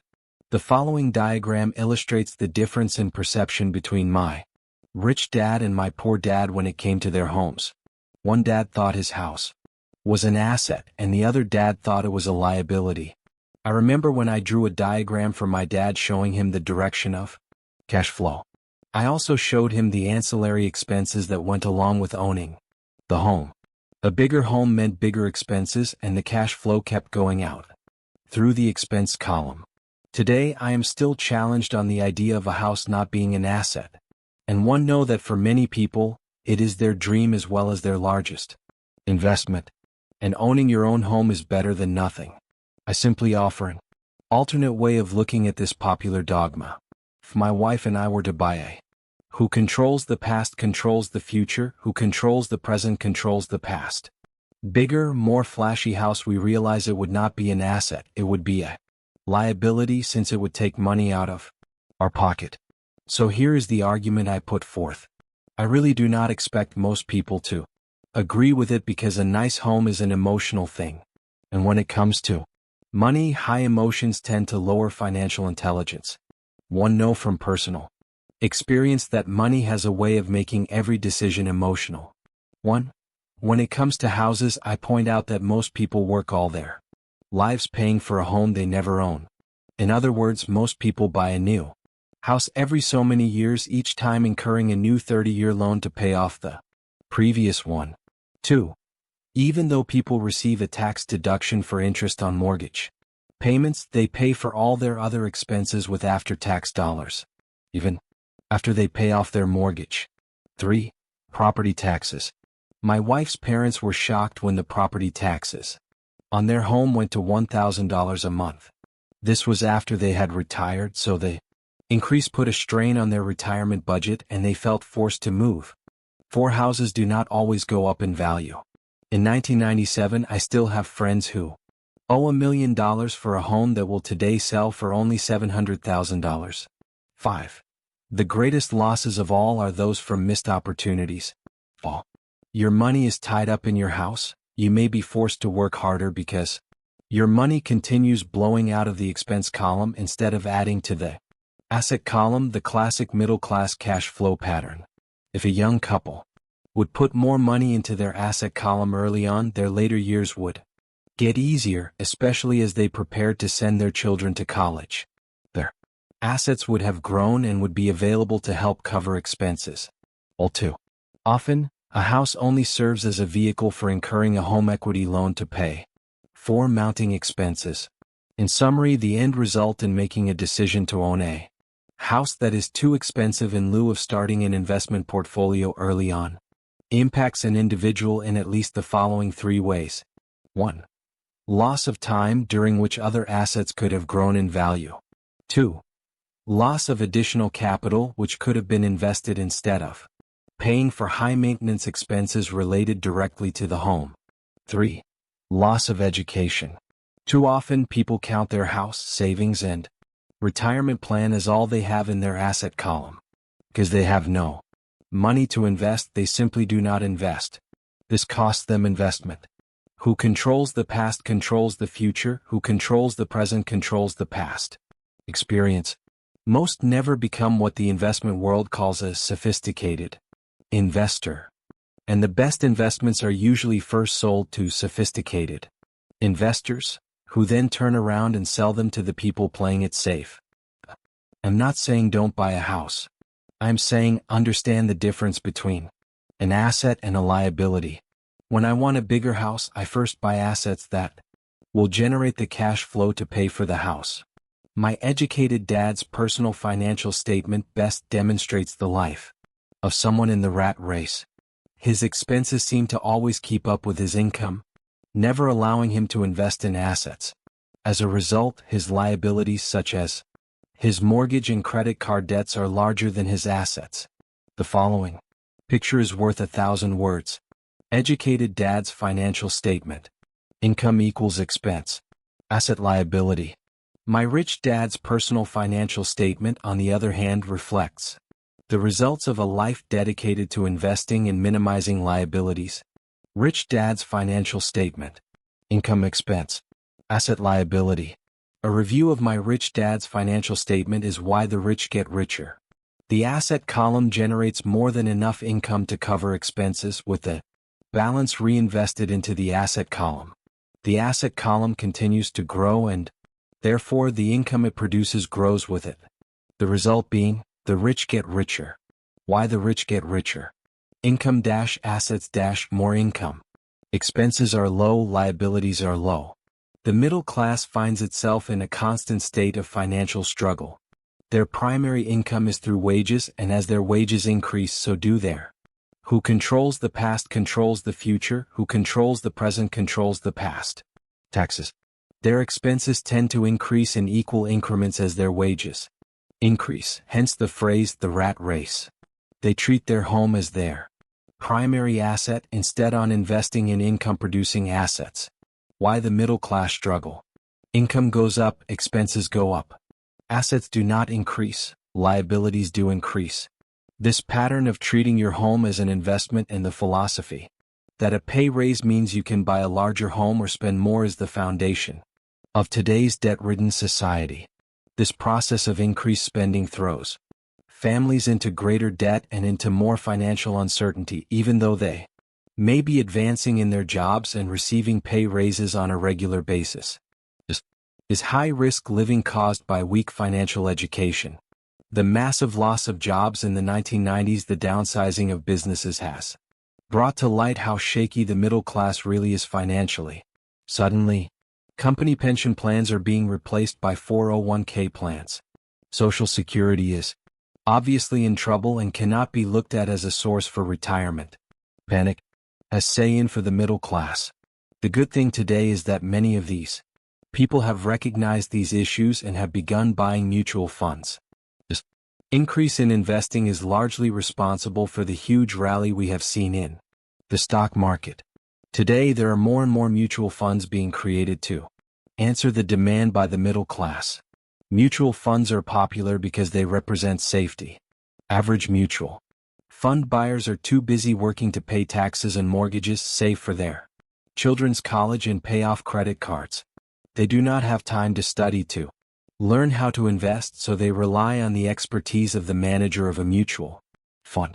Also, because the mutual fund includes many different types of investments, they feel their money is safer because too is diversified. This group of educated middle class subscribes to the diversify dogma, put out by mutual fund brokers and financial planners. Play it safe. Avoid risk.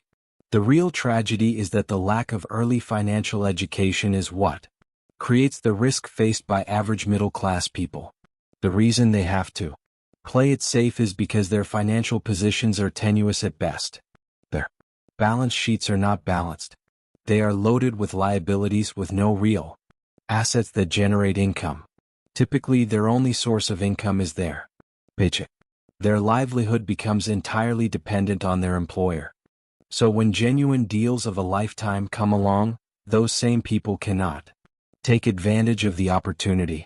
They must play it safe simply because they are working so hard, are taxed to the max, and are loaded with debt. As I said at the start of this section, the most important rule is to know the difference between an asset and a liability.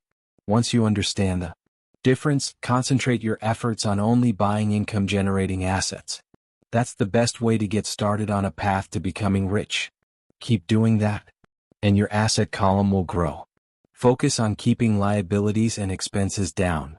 This will make more money available to continue pouring into the asset column. Soon, the asset base will be so deep that you can afford to look at more speculative investments. Investments that may have returns of 100% to infinity. Investments that for $5,000 are soon turned into $1 million or more. Investments that the middle class calls too risky. The investment is not risky. It's the lack of simple financial intelligence, beginning with financial literacy, that causes the individual to be too risky. If you do what the masses do, you get the following picture. Income equals work for owner. Expense equals work for government. Asset equals none. Liability equals work for bank. As an employee who is also a homeowner, your working efforts are generally as follows. 1. You work for someone else. Most people working for a paycheck are making the owner or the shareholders richer. Your efforts and success will help provide for the owner's success and retirement. 2. You work for the government. The government takes its share from your paycheck before you even see it. By working harder, you simply increase the amount of taxes taken by the government. Most people work from January to May just for the government. 3. You work for the bank. After taxes, your next largest expense is usually your mortgage and credit card debt. The problem with simply working harder is that each of these 3 levels takes a greater share of your increased efforts. You need to learn how to have your increased efforts benefit you and your family directly. Who controls the past controls the future. Who controls the present controls the past. Once you have decided to concentrate on minding your own business, how do you set your goals? For most people, they must keep their profession and rely on their wages to fund their acquisition of assets. As their assets grow, how do they measure the extent of their success? When does someone realize that they are rich, that they have wealth? As well as having my own definitions for assets and liabilities, I also have my own definition for wealth. Actually, I borrowed it from a man named Buckminster Fuller. Some call him a quack and others call him a living genius. Years ago, he got all the architects buzzing because he applied for a patent in 1961 for something called a geodesic dome. But in the application, Fuller also said something about wealth. It was pretty confusing at first, but after reading it for a while, it began to make some sense. Wealth is a person's ability to survive so many number of days forward, or if I stopped working today, how long could I survive? Unlike net worth, the difference between your assets and liabilities, which is often filled with a person's expensive junk and opinions of what things are, Worth. This definition creates the possibility for developing a truly accurate measurement. I could now measure and really know where I was in terms of my goal to become financially independent. Although net worth often includes these non-cash producing assets like stuff you bought that now sits in your garage, wealth measures how much money your money is making and, therefore, your financial survivability. Wealth is the measure of the cash flow from the asset column compared with the expense column. Let's use an example. Let's say I have cash flow from my asset column of J000 a month, and I have monthly expenses of $52,000. What is my wealth? Let's go back to Buckminster Fuller's definition. Using his definition, how many days forward can I survive? And let's assume a 30-day month. By that definition, I have enough cash flow for half a month. When I have achieved $2,000 a month cash flow from my assets, then I will be wealthy. So I am not yet rich, but I am wealthy. I now have income generated from assets each month that fully cover my monthly expenses. If I want to increase my expenses, I first must increase my cash flow from assets to maintain this level of wealth. Take notice that it is at this point that I no longer am dependent on my wages. I have focused on and been successful in building an asset column that has made me financially independent. If I quit my job today, I would be able to cover my monthly expenses with the cash flow from my assets. Who controls the past controls the future. Who controls the present controls the past. My next goal would be to have the excess cash flow from my assets reinvested into the asset column. The more money that goes into my asset column, the more my asset column grows. The more my assets grow, the more my cash flow grows. And as long as I keep my expenses less than the cash flow from these assets, I will grow richer with more and more income from sources other than my physical labor. As this reinvestment process continues, I am well on my way to being rich. The actual definition of rich is in the eye of the beholder. You can never be too rich. Just remember this simple observation: the rich buy assets. The poor only have expenses. The middle class buys liabilities they think are assets. So how do I start minding my own business? What is the answer? Listen to the founder of McDonald's for Chapter 4. Lesson 3. Mind your own business. In 1974, Ray Kroc, the founder of McDonald's, was asked to speak to the MBA class at the University of Texas at Austin. A dear friend of mine, Keith Cunningham, was a student in that MBA class. After a powerful and inspiring talk, the class adjourned and the students asked Ray if he would join them at their favorite hangout to have a few beers. Ray graciously accepted. "What business am I in?" Ray asked once the group had all their beers in. And everyone laughed, said Keith. Most of the MBA students thought Ray was just fooling around. No one answered, so Ray asked the question again. "What business do you think I'm in?" The students laughed again, and finally one brave soul yelled out, "Ray, who in the world does not know that you're in the hamburger business?" Ray chuckled. "That is what I thought you would say." He paused and then quickly said, "Ladies and gentlemen, I'm not in the hamburger business. My business is real estate." Keith said that Ray spent a good amount of time explaining his viewpoint. In their business plan, Ray knew that the primary business focus was to sell hamburger franchises, but what he never lost sight of was the location of each franchise. He knew that the real estate and its location was the most. Who controls the past controls the future. Who controls the present controls the past. Significant factor in the success of each franchise.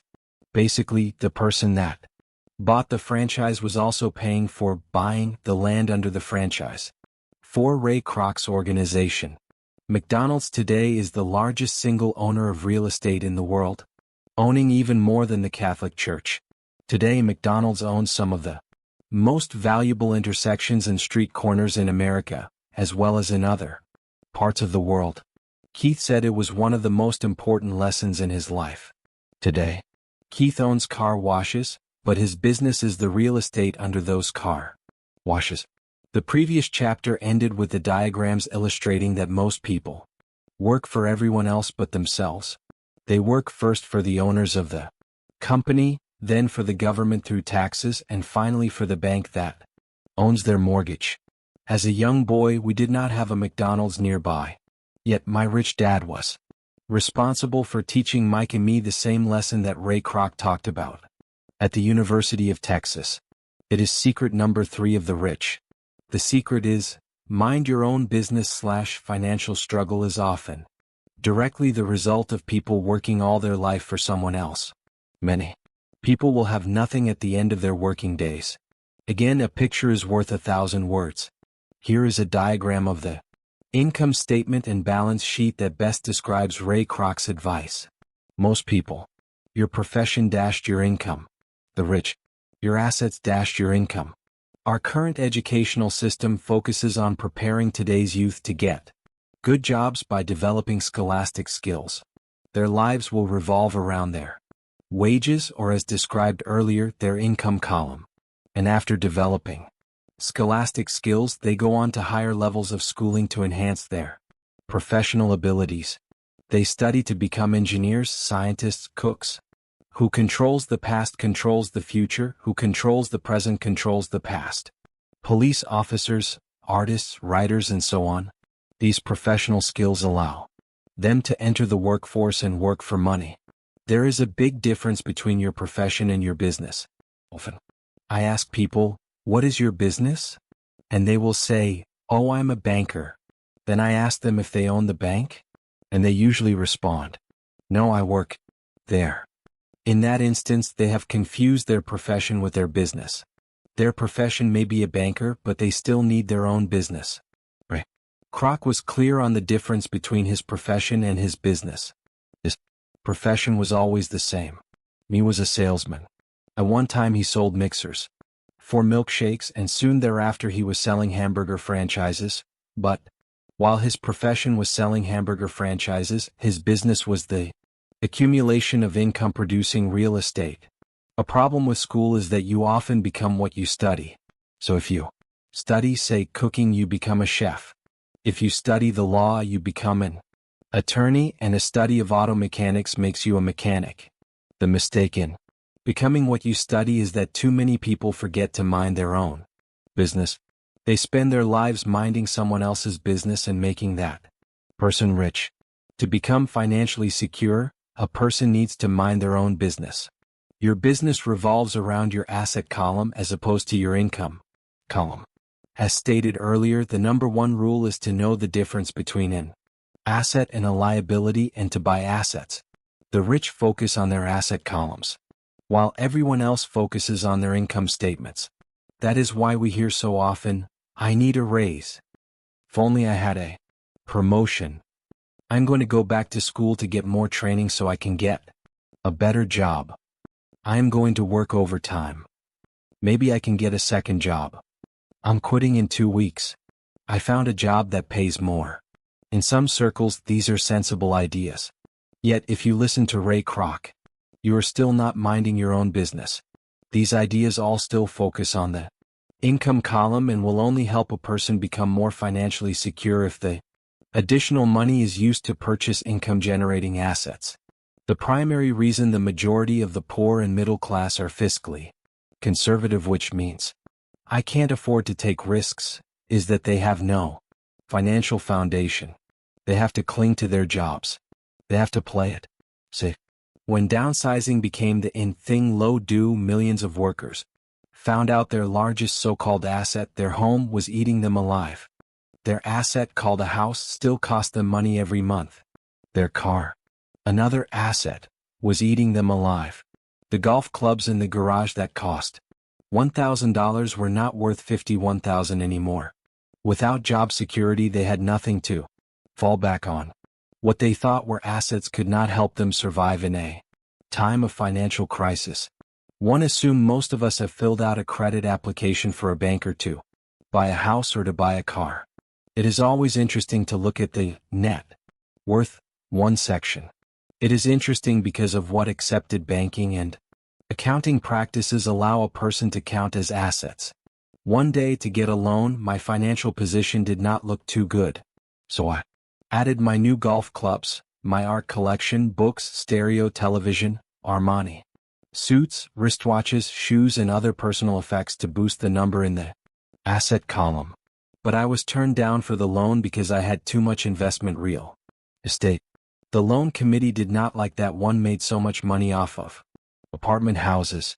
They wanted to know why I did not have a normal job with a salary.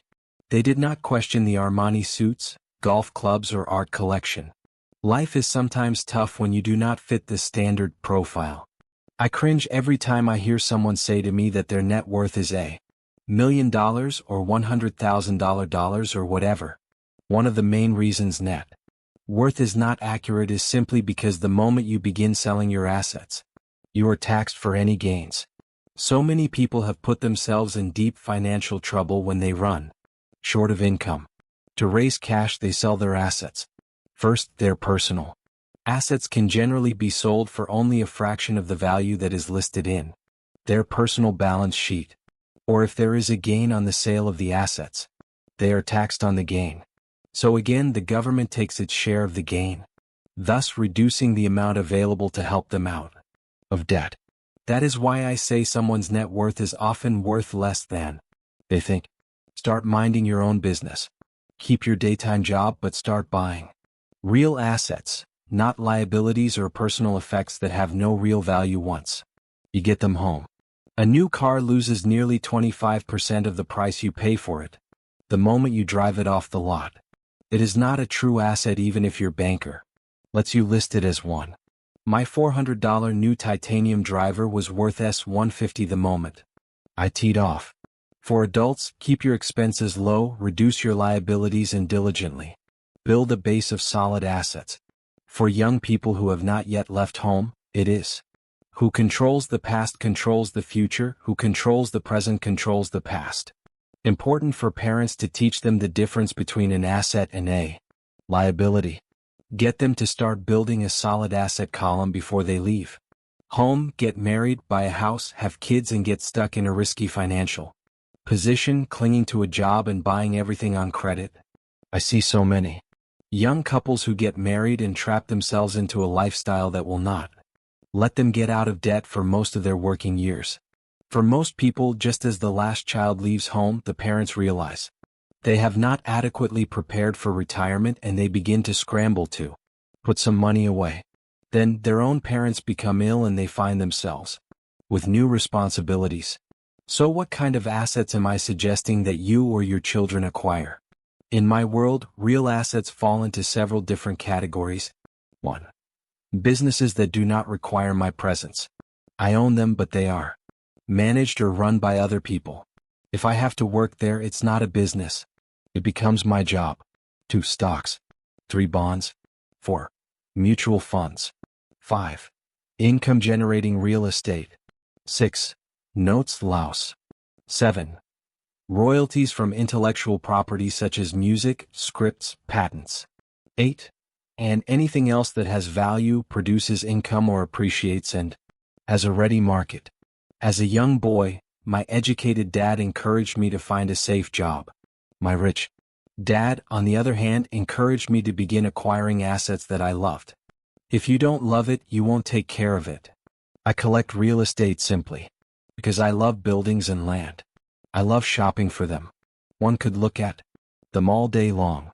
When problems arise, the problems are not so bad that it changes my love for real estate. For people who hate real estate, they shouldn't buy it. I love stocks of small companies, especially startups. The reason is that I am an entrepreneur, not a corporate person. In my early years, I worked in large organizations such as Standard Oil of California, the U.S. Marine Corps, and Xerox Corporation. I enjoyed my time with those organizations and have fond memories, but I know deep down I am not a company man. I like starting companies, not running them. So my stock buys are usually of small companies, and sometimes I even start the company and take it public. Fortunes are made in new stock issues and I love the game. Many people are afraid of small cap. Who controls the past controls the future, who controls the present controls the past. Companies and call them risky, and they are. But risk is always diminished if you love what the investment is, understand it and know the game. With small Companies, my investment strategy is to be out of the stock in a year.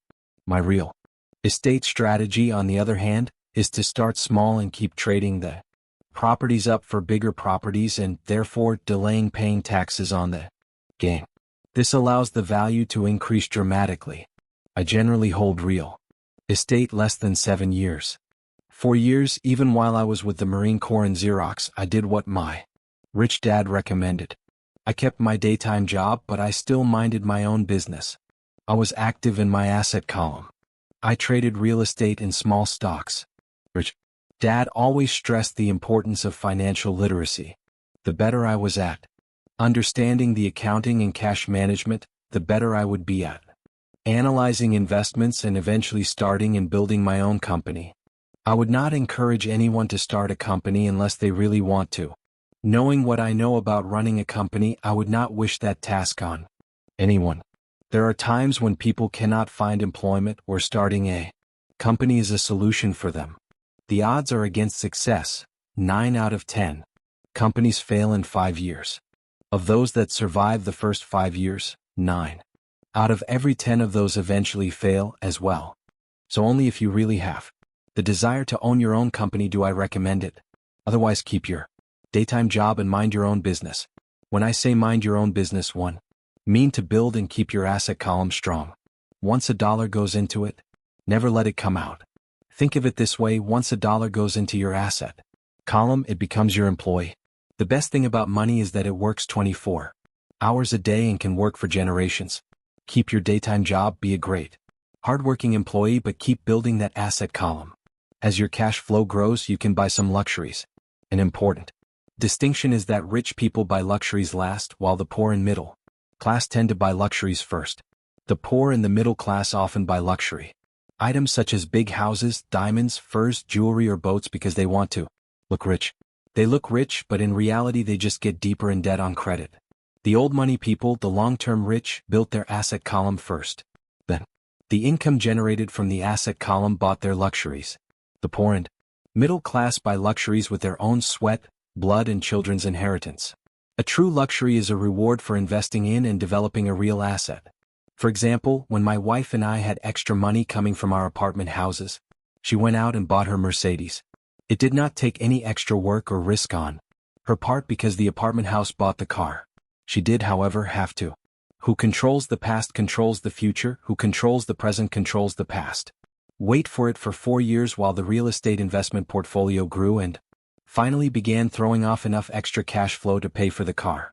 But the luxury, the Mercedes, was a true reward because she had proved she knew how to grow her asset column. That car now means a lot more to her than simply another pretty car. It means she used her financial intelligence to afford it. What most people do is they impulsively go out and buy a new car or some other luxury on credit. They may feel bored and just want a new toy. Buying a luxury on credit often causes a person to sooner or later actually resent that luxury because the debt on the luxury becomes a financial burden. After you've taken the time and invested in and built your own business, you are now ready to add the magic touch, the biggest secret of the rich. The secret that puts the rich way ahead of the pack. The reward at the end of the road for diligently taking the time to mind your own business.